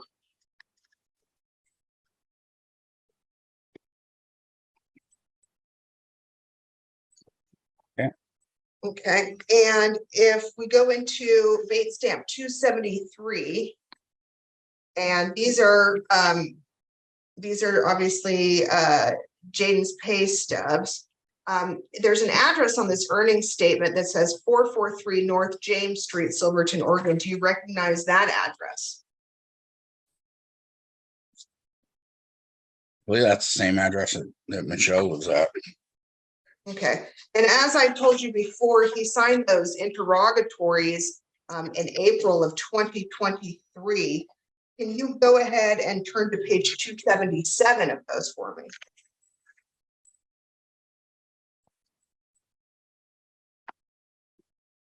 Uh, 277? Yeah, 277. Yes. Okay, so this still says James Street on the same day he's saying he lives with your mother. Were you in contact with your mother in April of 2023? Yes.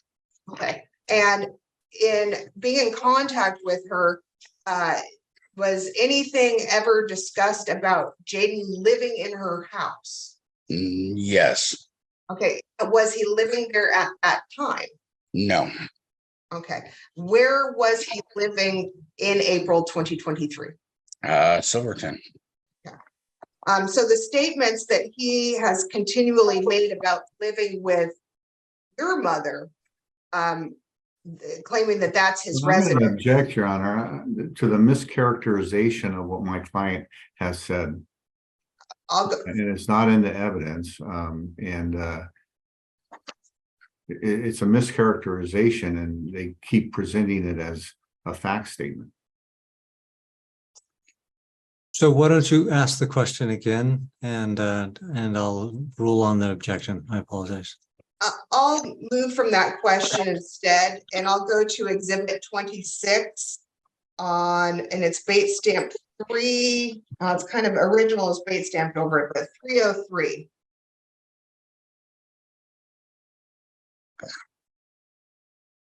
And I had asked, and we're looking at answer to a request for admissions 1. I had asked, admit that you spend more than 5 overnights per week in a residence that essentially is not your grandmother's. And he says, denied.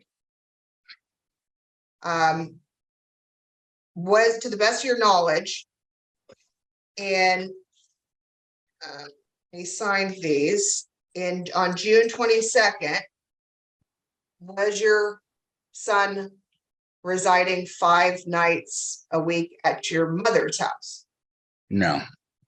Okay, and where was he residing in June of 2023? Silverton. Okay, and if you go to page 305 of that same document, what's been date stamped, your son signs from Silverton, Oregon. That's the location of Michelle's house, correct? Correct. Okay. Has your son ever given you a definite answer about where he currently resides? No. Okay. Do you have any concerns if this guardianship were to end or overnights were to be given based on this lack of a definite answer on residence? Yes, this lack of, Again, I'm gonna object that that's a mischaracterization of the facts and evidence.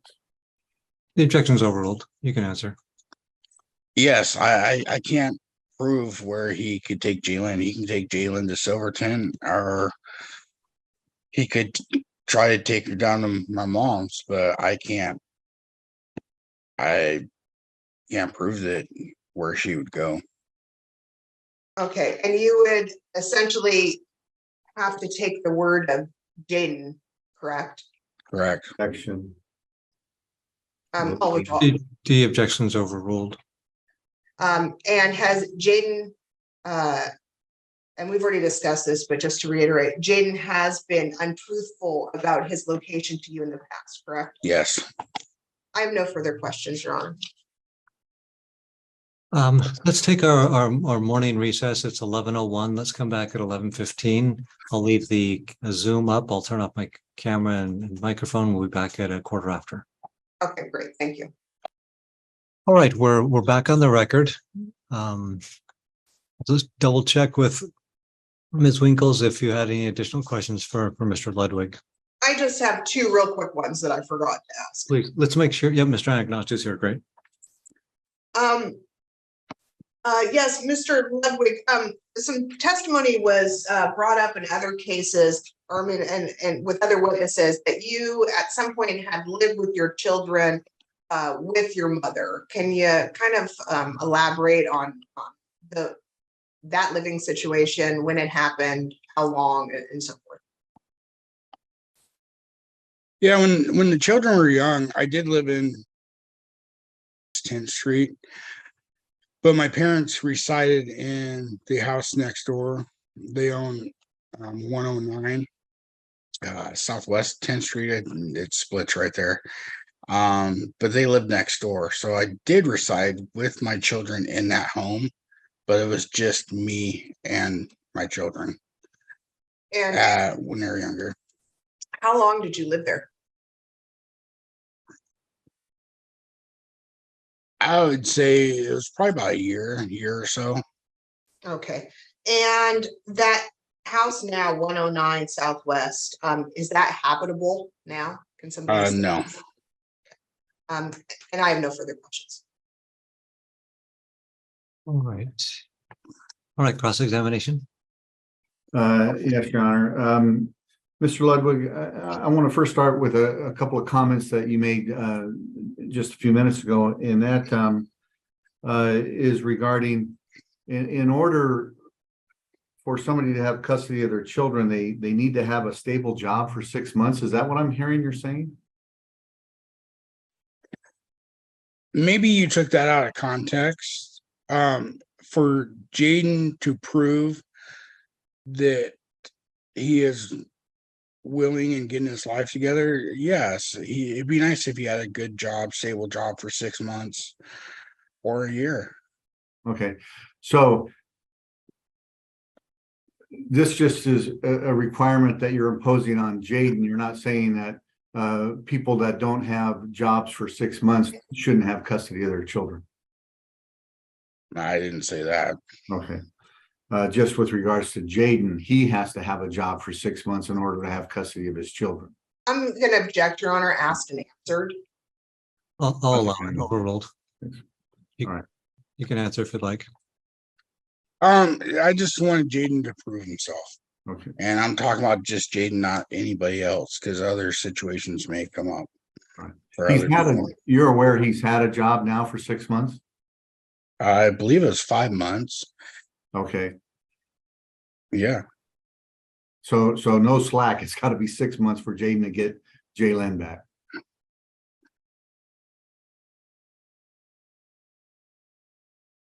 Is that my understanding? Is that correct? No, I think you're incorrect on that. I think that the way you're asking that, I just would like Jaden to get his life together. Okay. And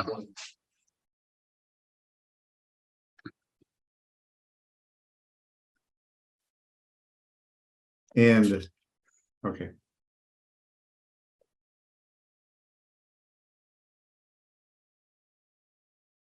Your attorney, in her direct examination, she was asking you about interrogatories, exhibit number 26. You're indicating that based on that answer, my client is living in Silverton, Oregon, with Michelle, his girlfriend. Yes. Okay.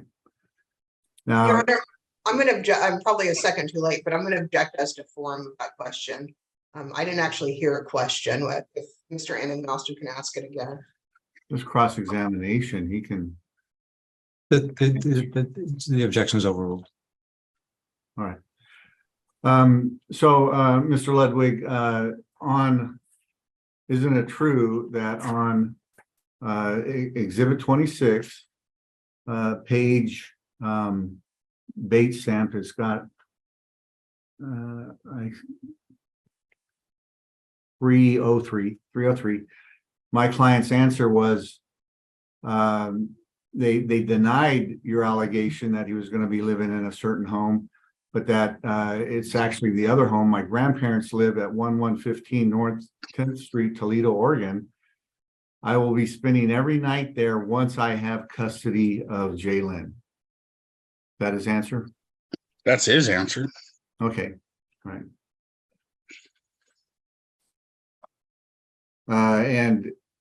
Well, never mind. Let's see.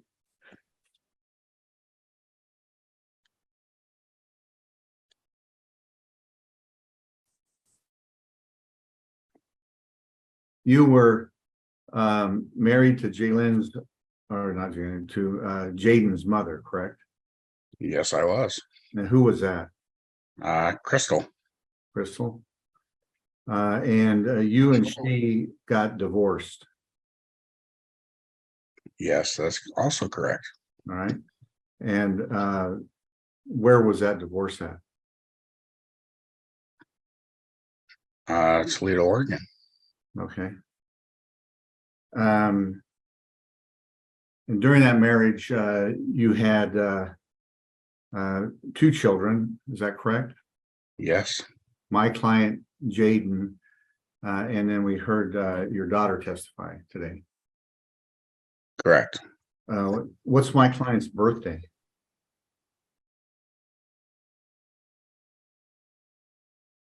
2000. All right. And were you present when he was born? Yes, I was. All right.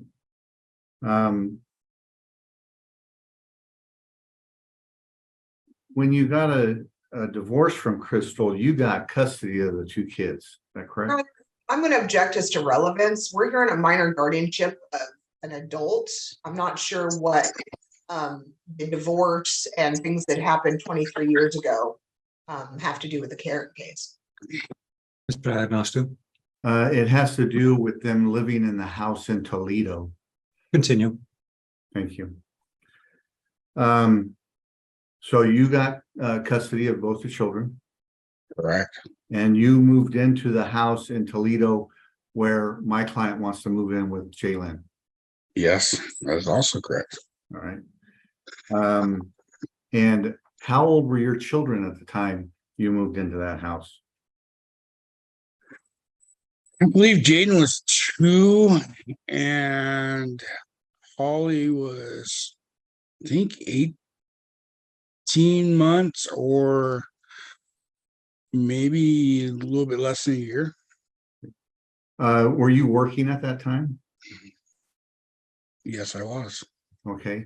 So you had daycare providers for the children? Yes. Who was that? It was my mom at that time.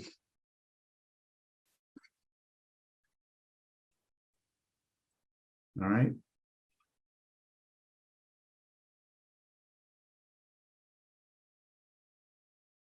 Was there, so strike that.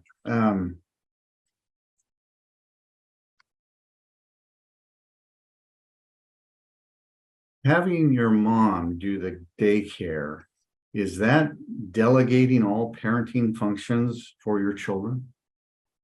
No, Okay.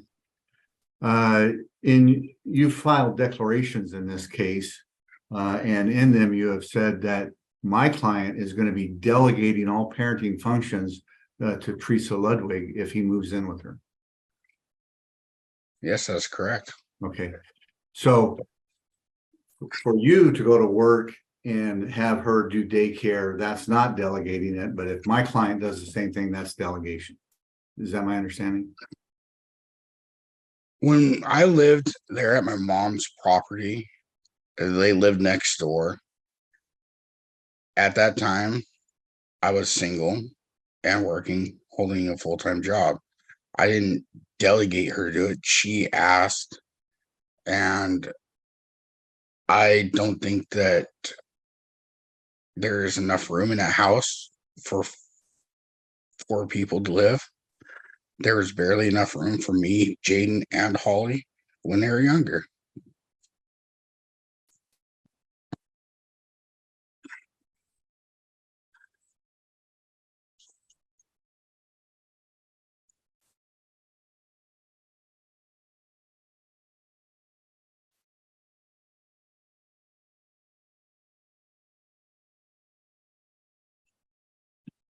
All right.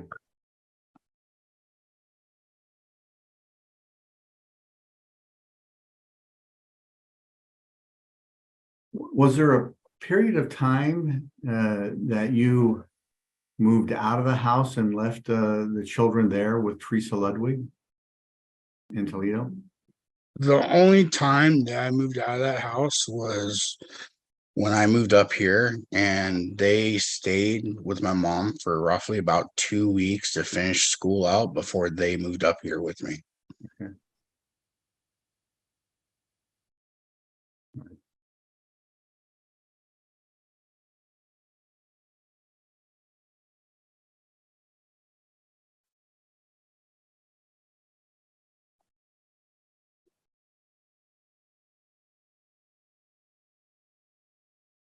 When they were children, did you take Jaden and Holly in for medical and dental appointments, or did your mother do that? We both shared that responsibility, actually.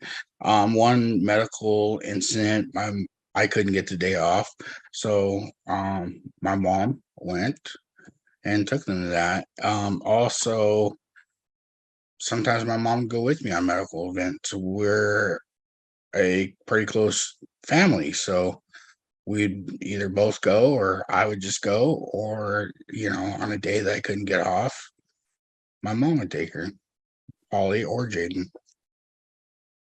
And allowing your mother to do things like that, that's not a delegation of parental authority. My mom was kind of forceful in her involvement with Jaden and Holly.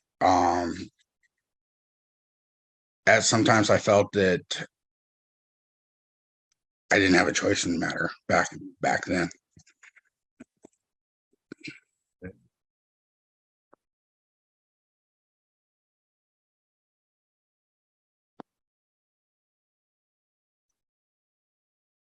Did you meet Miss Crape while you were living in Toledo at that residence?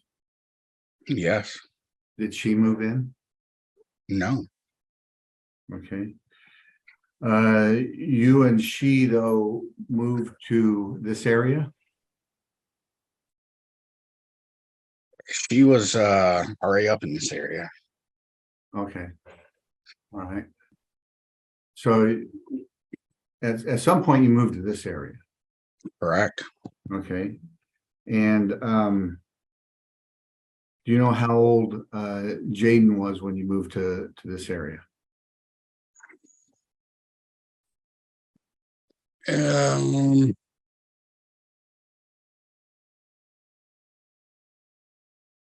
believe he was around 11. Okay. Was he in middle school at the time? Yes. And where were you and Miss Crape and the children living?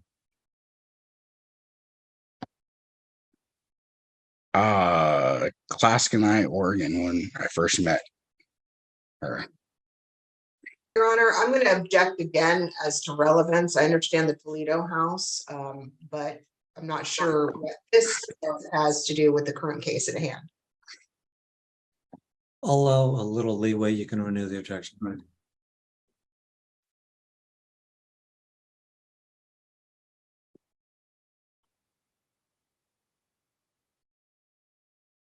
So you moved into Claskenite, Oregon, but at some point you moved into this area in Washington, isn't that correct? Correct. Okay. Because this is the point I want to get to. This is my question, is that isn't it true that Jaden, when he got up here, he started middle school, and then at some point he went to Mark Morris High School? Correct. Okay. And so at some point you were living in the Longview area for him to go to Mark Morris High School. Correct. Okay. But he did not finish Mark Morris High School. Is that correct? That's correct. Okay. He left and moved back to Toledo to his grandmother's home prior to graduation from Mark Morris High School.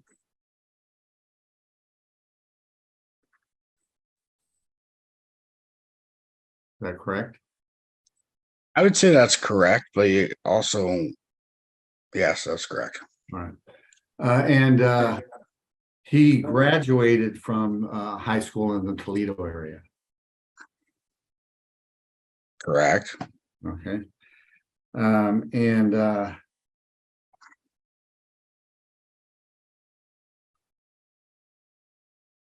were you aware of an incident where Miss Crape took a Sharpie and wrote liar on his forehead and sent him to Mark Morris High School without letting him wash that off? No, I am not. Okay. You haven't heard him mention that to you? Nope. All right. And isn't it true that you have used corporal punishment on Jaden? No, I have not. You have never spanked him with a switch or with a belt or any item? I think I did once and I felt horrible for it. Okay. And there were conflicts such that he left, he had to leave your residence and go to Toledo, Oregon to finish high school.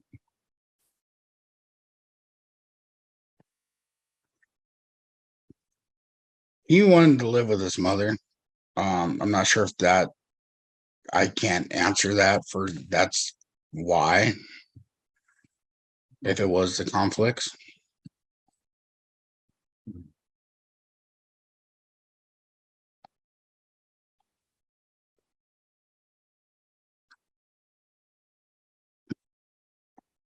Did he make you aware of his girlfriend Kimberly Sloan and that she'd become pregnant? No, So you were never aware of that until after the fact. yeah, that's when my mom told me. Okay, and that's because you and Jaden really didn't have much of a relationship. We talked every once in a while. I knew about Kimberly, but I didn't know about the pregnancy from him.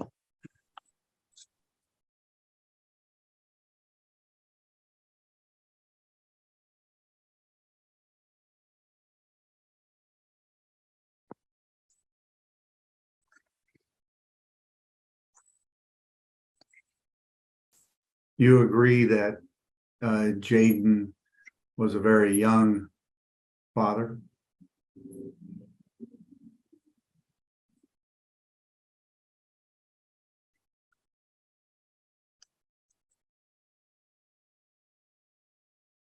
Yes, I Okay. do agree. And he and after he got custody of Jaden, he moved in with his mother in the Spokane area.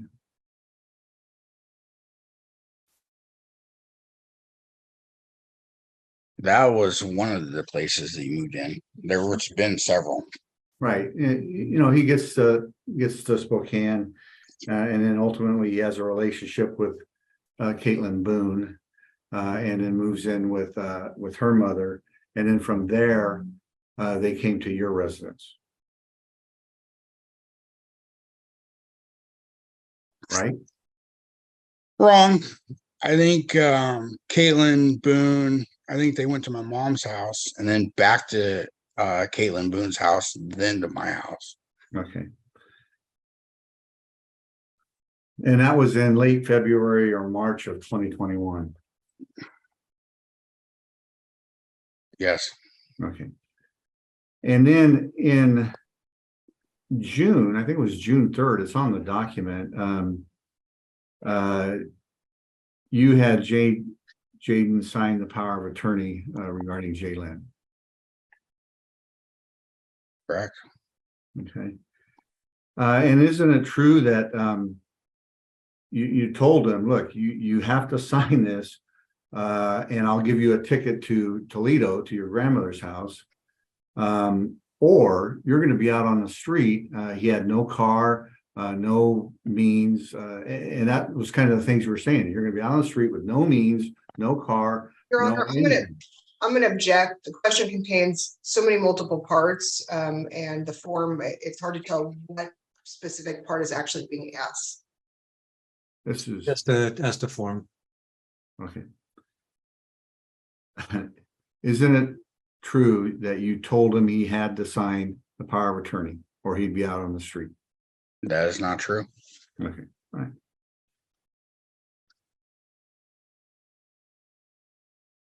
Now, you did buy him a ticket to Toledo and gave him $10 or so. Correct. All right.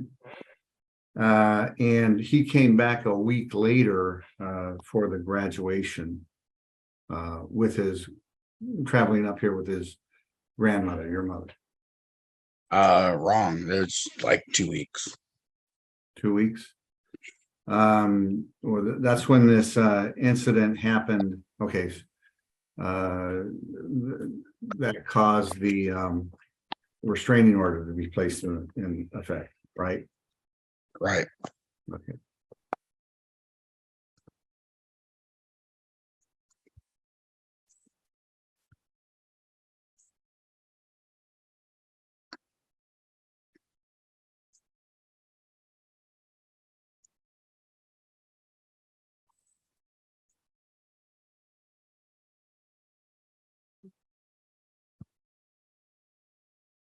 You have indicated that you attempted to reach out to my client to have conversations with him regarding Jalen Correct. during that period of time. Yes. Are you aware the restraining order prevented him from contacting or having people contact Kelly Crape on his, through him? So in other words, he can't contact somebody and have them contact Miss Crape. Correct. Okay. So, and you heard the testimony that, had he attempted to contact Miss Crape, he would have been arrested when that was in effect.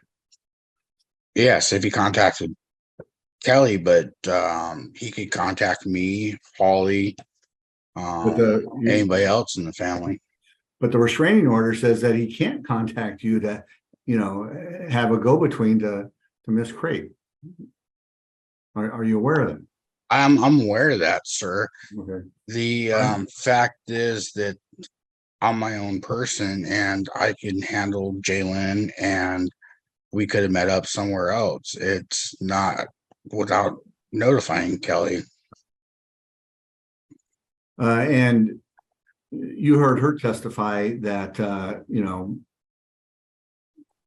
neither she nor my client, well, strike that. She wasn't aware that it had lapsed and been lifted until October of 2022. Correct. All right. And up until then, she indicated he would have been arrested had he violated that order. Correct.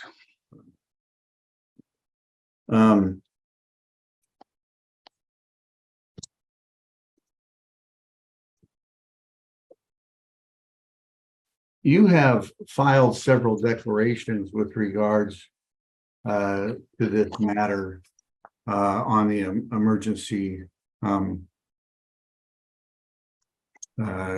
guardianship orders. Do you agree? You filed them? Correct. Right. I'm looking at your declaration of May 15th, 2023. And on page 2 of it, you say, as the child will be asleep for the majority of overnight, there's no benefit for the father having overnights. That's your position. Is that correct? I think you might be taking that a little bit out of context. I think, I'm reading it right out of your declaration. yes, correct. Okay. So you don't see the benefit of a overnight. At this time, no.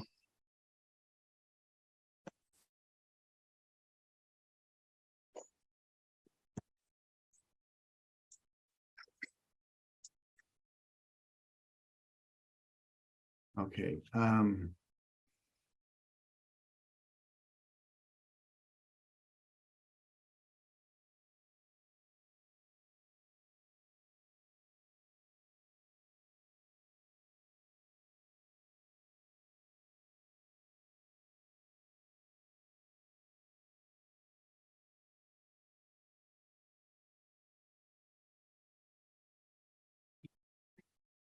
Now, you did a second declaration filed on July 6th of 2023.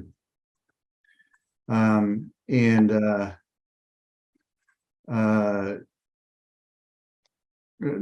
concern I have with this declaration and what you presented to the court was that my client, the father, says the father has taken the child to home of Michelle, his girlfriend, where a child sex offender lives. You made that bold-faced statement to the court that he had done that. I didn't make that statement to the courts. It's in your declaration. I just read it. That was child hearsay, remember? Because I heard it from the child, and you argued that fact about child hearsay. So you had no evidence that my client had taken the child to Michelle Harrington's home where her son lives. Correct. But you made that statement to the court to prejudice the court against my client. Honor, I'm going to object, asked and answered, and my client already answered. He got it from the child. So I'm not sure where we're going with this, but I object to asked and answered. Objections noted. It's overruled. It's formatted differently. So you can answer, Mr. Ludwig, if you remember the question. No, can you repeat that? The question is, you put that statement in court to influence them, basically prejudice the court to not let my client have overnights. No. No. Okay.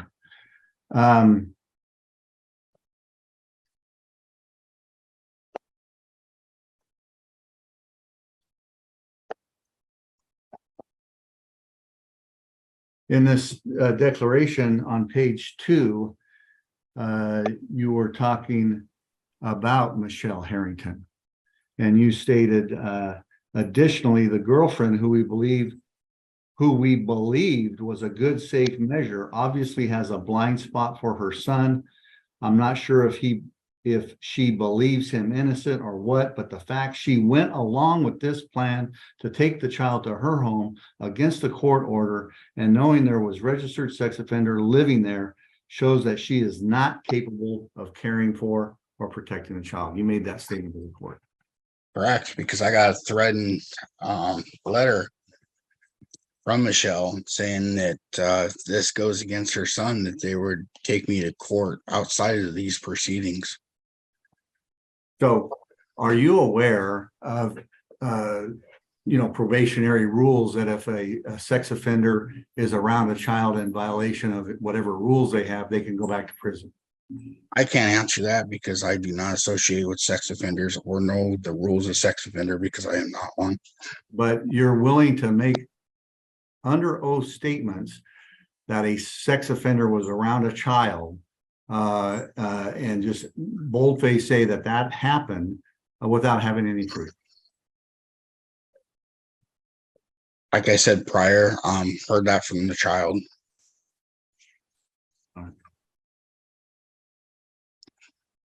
Now, your client, or strike that, your attorney has obtained all the Google tracking information on my client. She requested that and we turned it over. Are you aware of that?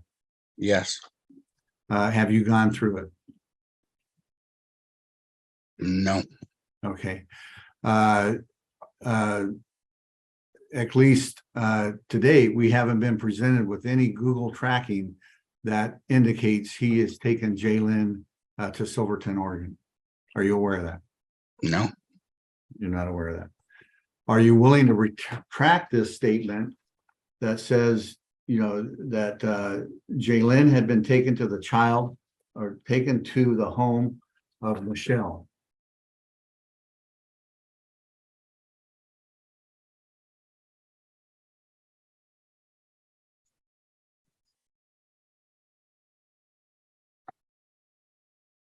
I'll have to think. Probably no. So you're not willing to retract that. No. So having somebody go to prison wrongfully is worth it if you get custody of Jalen. Is that what I'm hearing? Can you rephrase that or ask me that again?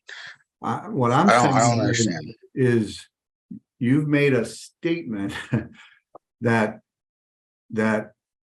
Michelle's son is potentially in violation of his probation. I mean, I don't have any idea what it is, but you're making a statement that he's been around a child, which could send him back to prison. You're not willing to retract that, saying even though your attorney's got Google Maps and everything else on the client, that you were wrong.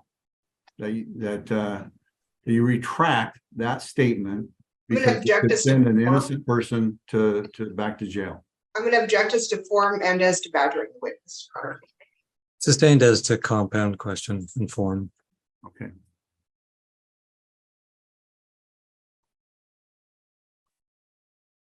Given the evidence that your attorneys obtained, the Google tracking, and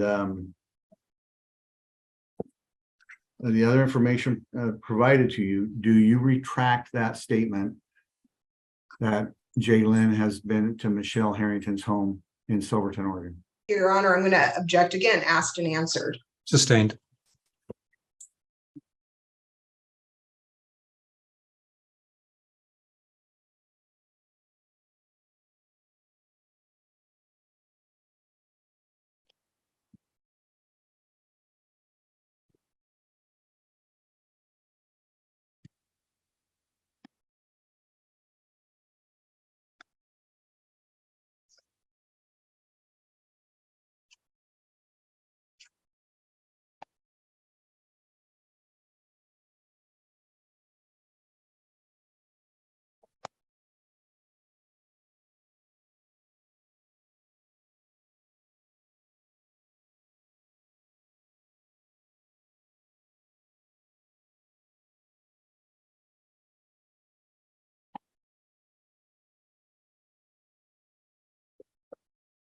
All right.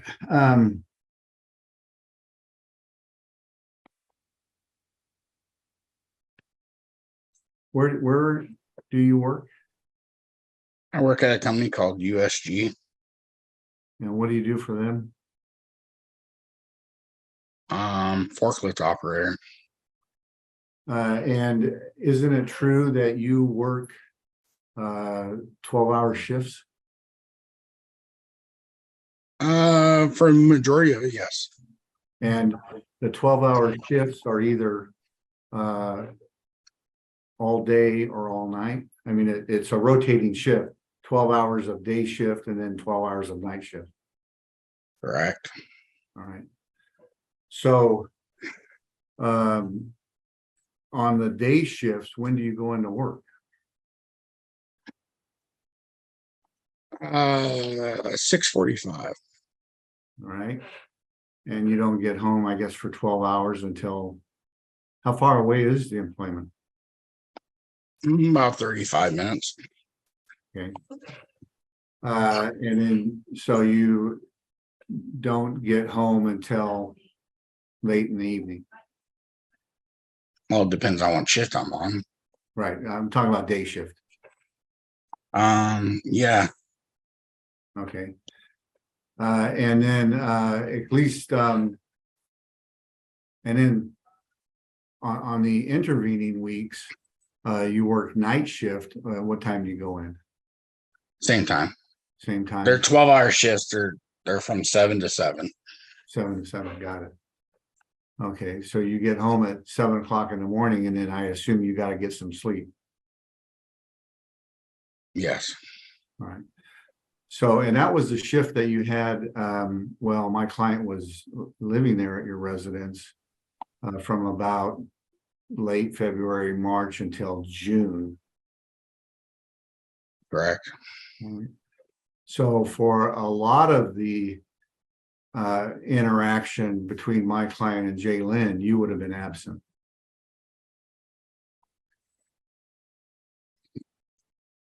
Yeah, I'd say yes and no, because on those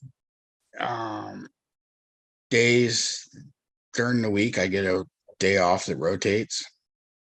And on the graveyard, we were only working 3 graveyards. So like Thursday and Friday, Saturday, Sunday, I'd be home. And then like if I got a Monday day shift off, I'd be off for about a week. So I was actually home more.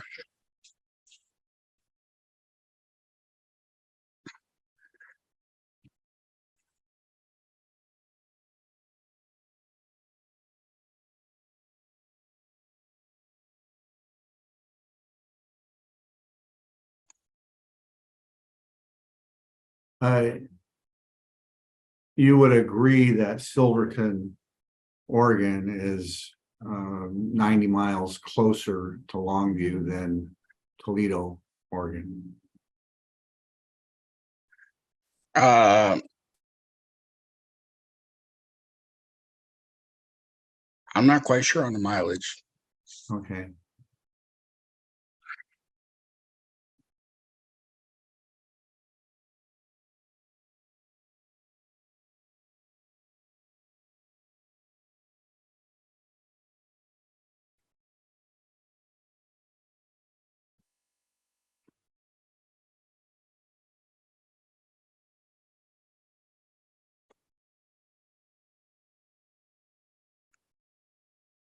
My client has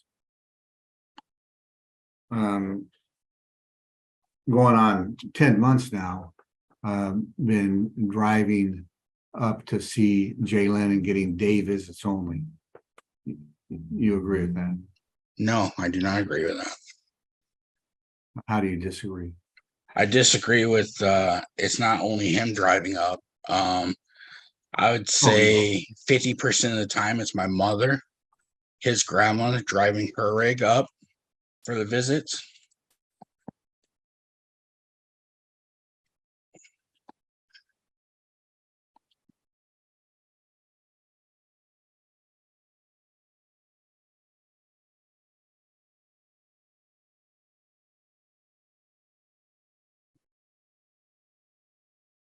Okay.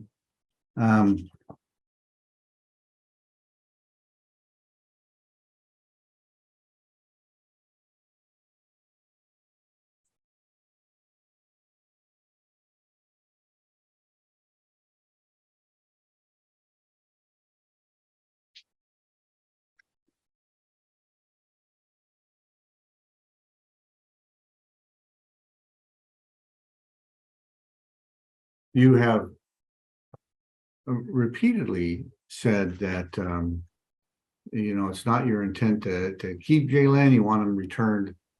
You want her returned to his father, but you've been reluctant to allow overnight visits. Correct. And correct me if I'm wrong, that's because of having to drive to Toledo. Is that my understanding? That's one of them. Okay. What's the other one? The other one is I can't prove where he's taking her, and he could take her to Silverton, where a registered sex offender lives. And also I believe that he doesn't have the parenting skills to take care of Jalen at this point in time. All right. Well, let's talk about that. So you could confirm that Jalen was in Toledo, Oregon at your grandmother's house, could you not? I honestly don't know how I could confirm that by You could call your mother and while you had her on the phone, ask to speak with Jalen. well, Your Honor, I'm going to object. There was no question there. That was counsel testifying. No, I'm asking him a The question. objection Isn't is it true? overruled. He can answer if he knows. Yeah. that is not a guarantee. Okay.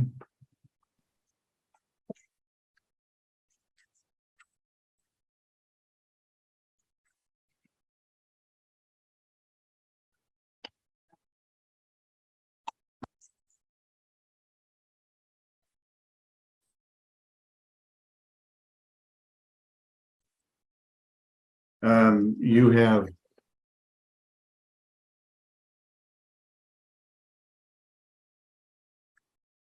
you've indicated that the other reason is regarding parenting. Is that my understanding? Parenting and able to take care of her. Correct. All right. And he's been, when he's able to make it and come up, he only gets day visits, and he takes care of Jalen.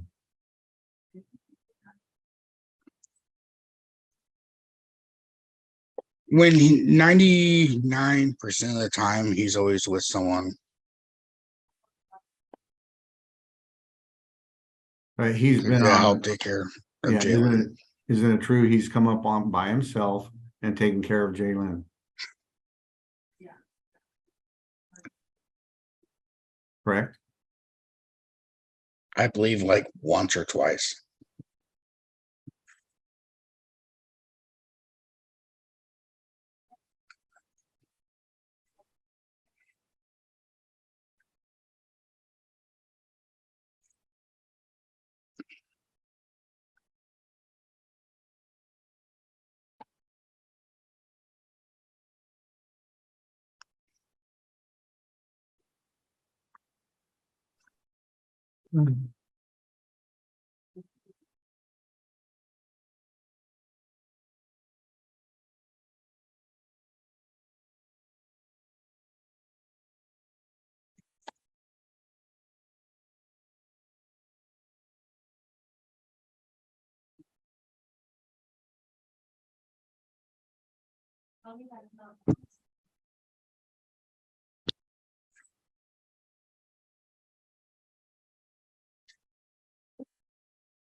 In your declaration of July 6th, you repeatedly put in Michelle's age.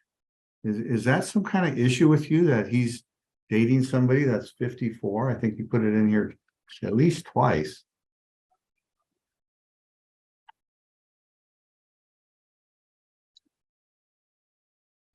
I don't recall putting it in there twice. And I don't recall having an issue with her age. Okay.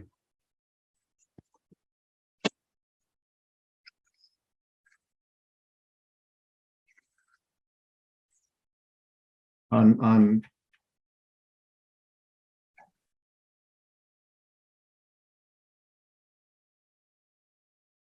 page 5 of your declaration, you indicated you had not seen the child in over a year and a half. Jaden, his girlfriend, Michelle, who is in her 50s. And in the next paragraph down, you say he is currently living with his 54-year-old girlfriend. I mean, you put it in twice within 2 paragraphs in your declaration. Your Honor, I'm going to object, asked and answered. He didn't remember. Objection's overruled. He can answer. Do you have a concern with regards to her age or some kind of age bias that Jaden's dating somebody who's 54? No, I do not have an age bias on that thing. Oh, okay.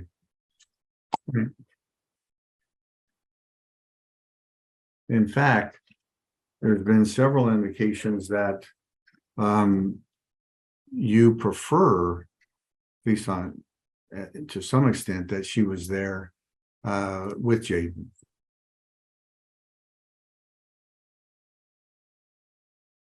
You felt like Jalen. Yeah, go ahead. I don't think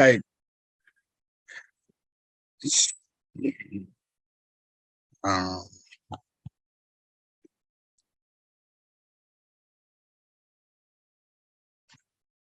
I think I'm glad that Jaden has someone in his life. The age doesn't matter on that. The only time is her age is brought up is when you bring it up.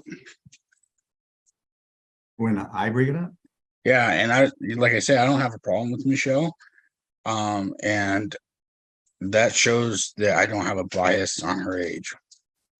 Oh, okay. But I didn't read, I'm reading your declaration. This is in your declaration. You're aware of that. Correct. Okay. All right.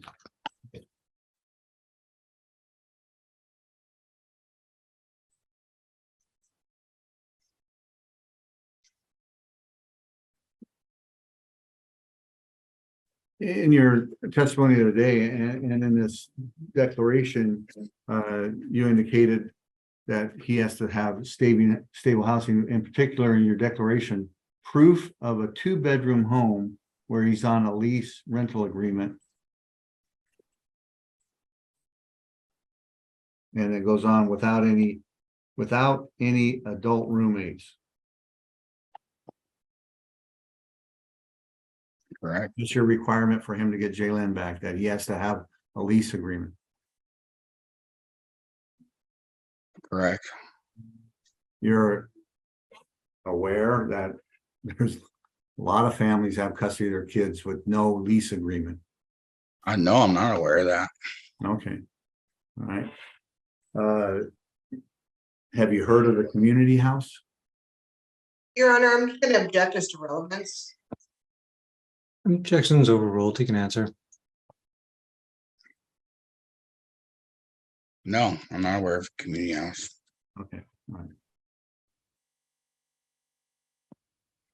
right. You said proof that childcare is set up. Are you aware that Jaden has found childcare in Toledo?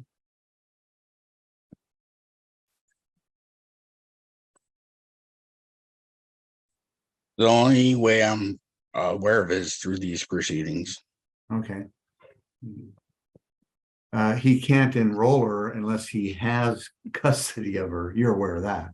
Well, I'm also aware that school, you can't just enroll someone. Jaden actually was in that school when he was younger, and that has to be referred by another school or a regular school. And it's not just something you can just go and sign up your children to. All right. And my understanding, he's talking about Head Start, but there's actually several other daycares that he has looked into. All right. Well, the only one that's been mentioned has been Head Start. Okay.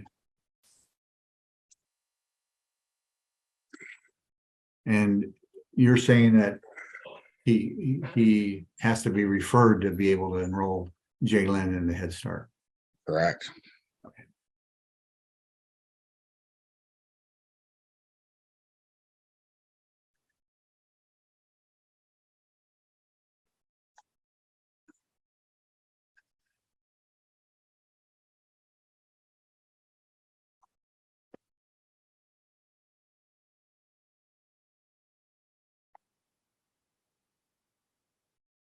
So he has indicated that when he gets custody of Jalen, he would be temporarily in Toledo. And he would be commuting, to Silverton. You've heard that plan on his behalf. Yes. Okay. And he would be home by about 5 o'clock every afternoon. That's if traffic is willing. Sure. That plan's a pretty common plan in the United States, isn't it, for dads to get home around 5 o'clock in the afternoon? No, No, you don't think so? I don't think so. Okay. And that'd be, okay, never mind.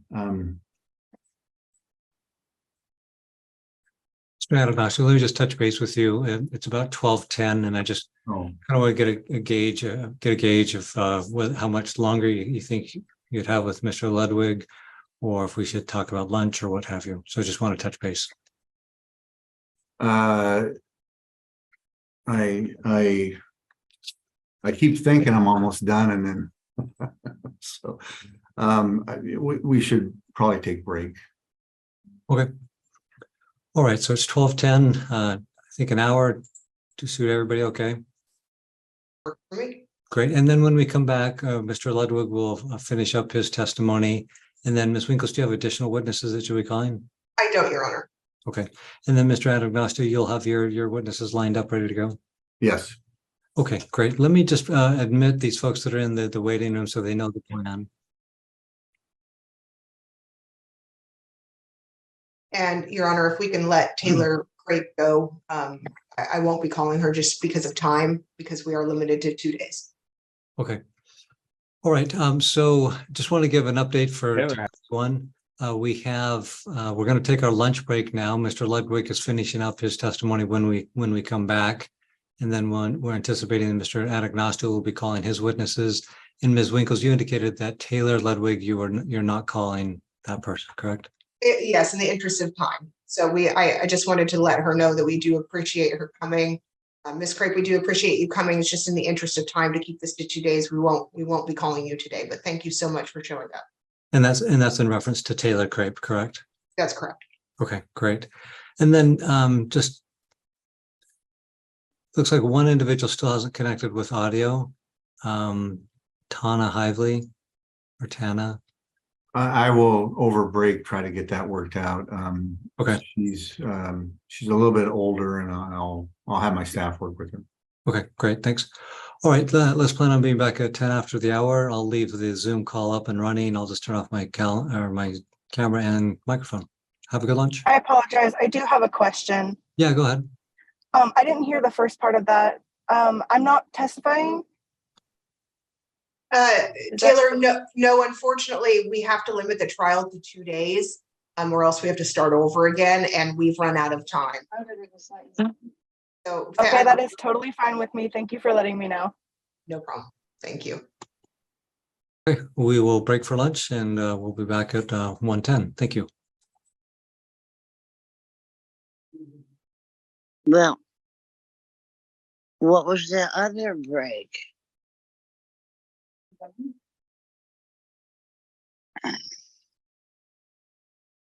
At 1:10. Well, good. I don't have to stare at the freaking phone. So you're good until 1:10? Yeah. So do you want me to set an alarm for like 1? Yeah. Here, you set. Okay, good afternoon, everybody. Hope you had a good lunch. We are ready to resume with the continued questioning of Mr. Ludwig, who is present. Mr. Adagnostou is present. Ms. Winkles is here. And we've got, looks like a Ms. Kelly's here. So I'm going to place her into the waiting room. She's the petition. Oh, Just the petitioner. yeah, I'm not going to do that. Thank you. All right, I think we're ready to go. So Mr. Ludwig, just a friendly reminder that you're still under oath, and we'll turn the time to Mr. Adagnostou. I don't think I have any other questions. I think we went over everything. Okay, very good. We'll return then to Ms. Winkles for redirect examination. Okay, yes. Mr. Ludwig, Mr. Anagnostou talked about when you had care of your two young children and lived in Toledo. So tell me, when you had your young children there and your mother babysat, when you would get home from work, who would feed the children? I would. Okay.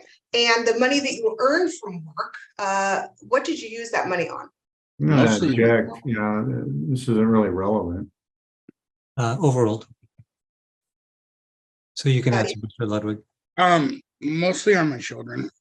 Okay. And did you sit on your phone and play video games in another room? Objection, argumentative.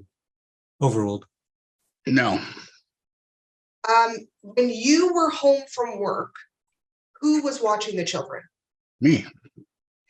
Did you ever pretend to have a job so that you could get a little time to yourself? No. Now, we talked about kind of your relationship with Jaden later on and about the pregnancy. Who inquired or who spoke to who first about Jaden moving in? Did Jaden ask you or did you offer Jaden? Who was the instigator of that? I offered. Okay, and did he accept it? Yes. Okay, so I want to ask him more questions about that. Kind of going to this restraining order. When you were asking Jaden about seeing his child, were you acting as a go-between between him and Kelly? No. Did you ever use Kelly's name in the communications with Jaden? No. Did you make it clear that it would be you handling visitation? Yes. Okay. Now there was a text in there about you hunting and saying, as long as it's not when I'm at work or hunting. What did you mean by that? Our family, we usually take time off when we go hunting. We usually get our warehouser permit and we hunt in October. It's only a few weeks long season and we enjoy doing that as a family. Okay, so were you telling him kind of you'd handle it as long as it wasn't when you were off hunting? Is that what the text was about? Yes. Okay. And now considering the statements you made in your declaration about overnights, now you did say that she would be asleep at night. Why were you mentioning that he would have no parenting time with the child where he was doing parenting functions if she was asleep at night? What was your reasoning behind that? My reason was as he wouldn't really pay much attention to her during the day. On that. And then she'd be asleep at night. And then she'll be asleep at night, yes. So when you said no benefit, it would be are you talking about no benefit to the child because her dad wouldn't be parenting her and it wouldn't make any difference at the time? Correct. With regards to preferring, and Mr. Anagnostou asked you if you prefer Michelle Harrington there, why did you state that you would prefer her to be there? She's raised some children and she seems like a really decent person. I have nothing against her. And was it also, was part of the reason that you had fear that your son wouldn't parent the child, or let me rephrase that. Did you ever feel that Michelle Harrington was some sort of safety measure, or having another person there was some safety measure? I'm gonna object to the leading nature of the question. I withdraw it. Sustained. Aside from her overall demeanor, was there any other reason why you preferred her to be with Jaden on his visits? Yes, because I think that Jalen would be taken care of because of lack of Jaden's parenting skills. Okay. And we mentioned Jaden having a dog for 5 months, almost 6 months. You know how much Jaden makes an hour? All I know is he only works like 32 hours a week, and the pay is not the great. And I think we have a pay stub in here. It's around $16. Is that about what you remember? Yes. Okay. And how much would that drive be from Silverton to Toledo? Did we ever figure out how long, how many hours, or how much gas It's right about 2 hours. each way? Yes.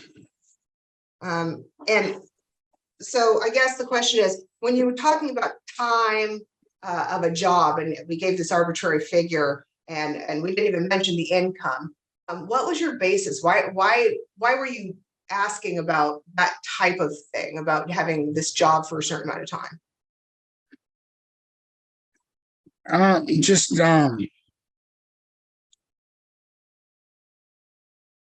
Just basically want to show stability. Okay.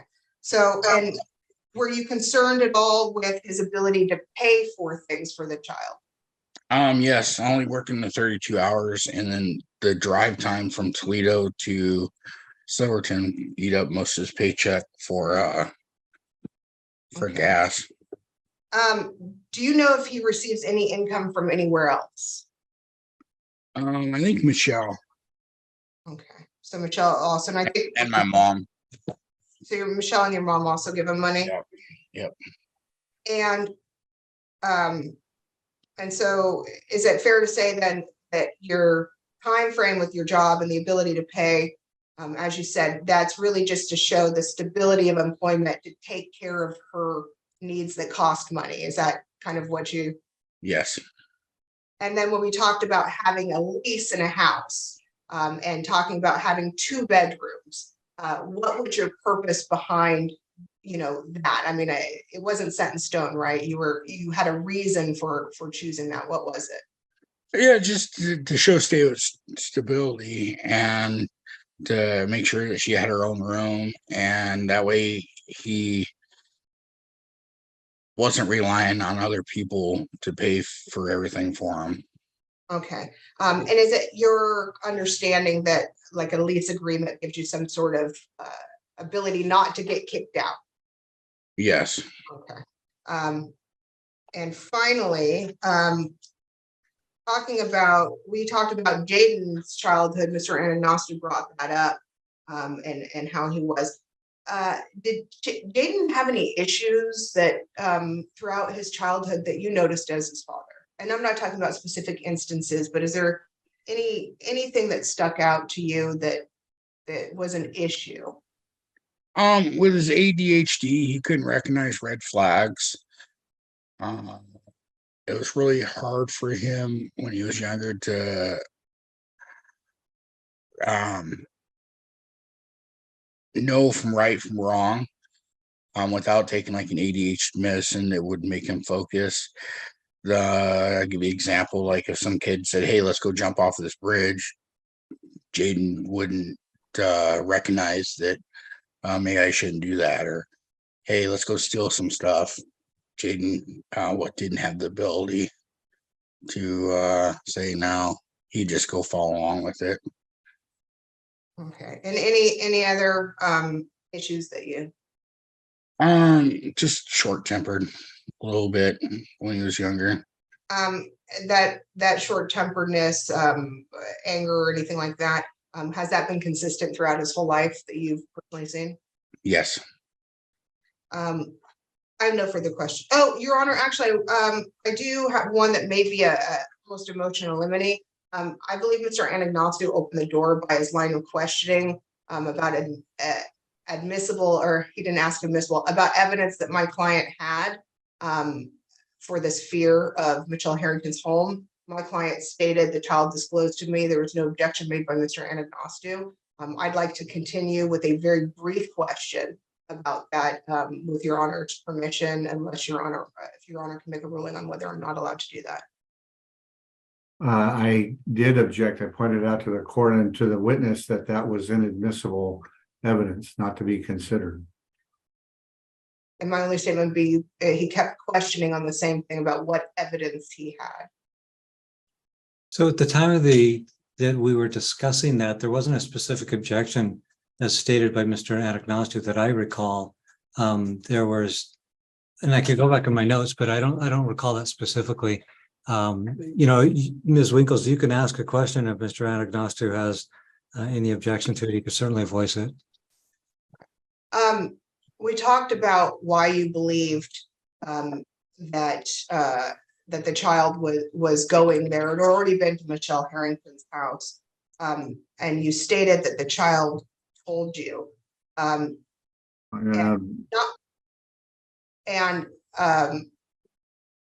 Tell me, has the child been truthful and honest to you in the past when discussing other issues? Yes, she has. I have no reason. The objection is sustained. It's asking a person to comment on the veracity of another. What I know it's going to get objected to, but I'm going to give it a shot anyway. What exactly made you believe that the child had been taken to that house? She's going to object if that calls for child hearsay statements. Maybe Ms. Winkles, you could guide Mr. Ludwig through that to avoid any hearsay. When you were speaking to the child, were you asking the child questions about what she'd done for when she was with her dad?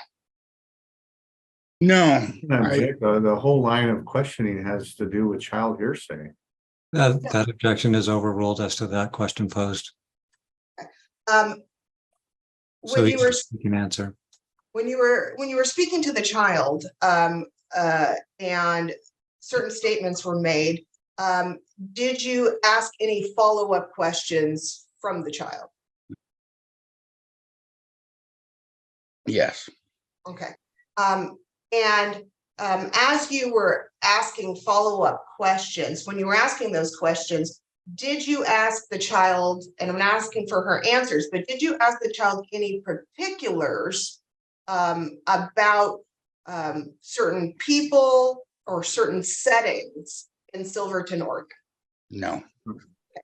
Did you ask the child about travel time to Silverton, Oregon? No. Did you ask the child to identify anyone she was around by name that led you to believe, or did you ask the child to identify anybody by name that would have been living in the residence in Silverton, Oregon? I'm going to object to the whole line of questioning, Your Honor.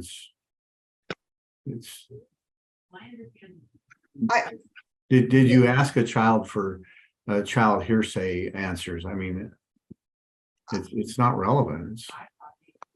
So objections noted. He can answer. It's not calling for hearsay.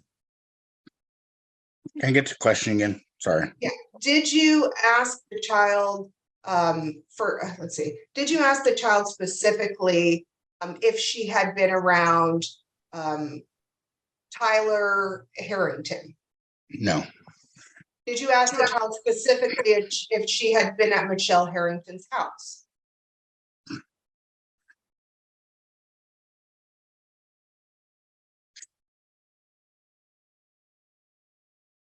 The only time I've asked is after she said that she was, and she was excited for it. And then There's an objection as to the child hearsay, so that objection is sustained as to what the child said to Mr. Ludwig. Did you then question her about Michelle Harrington's house? No. Okay. Did you contact the GAL at that point?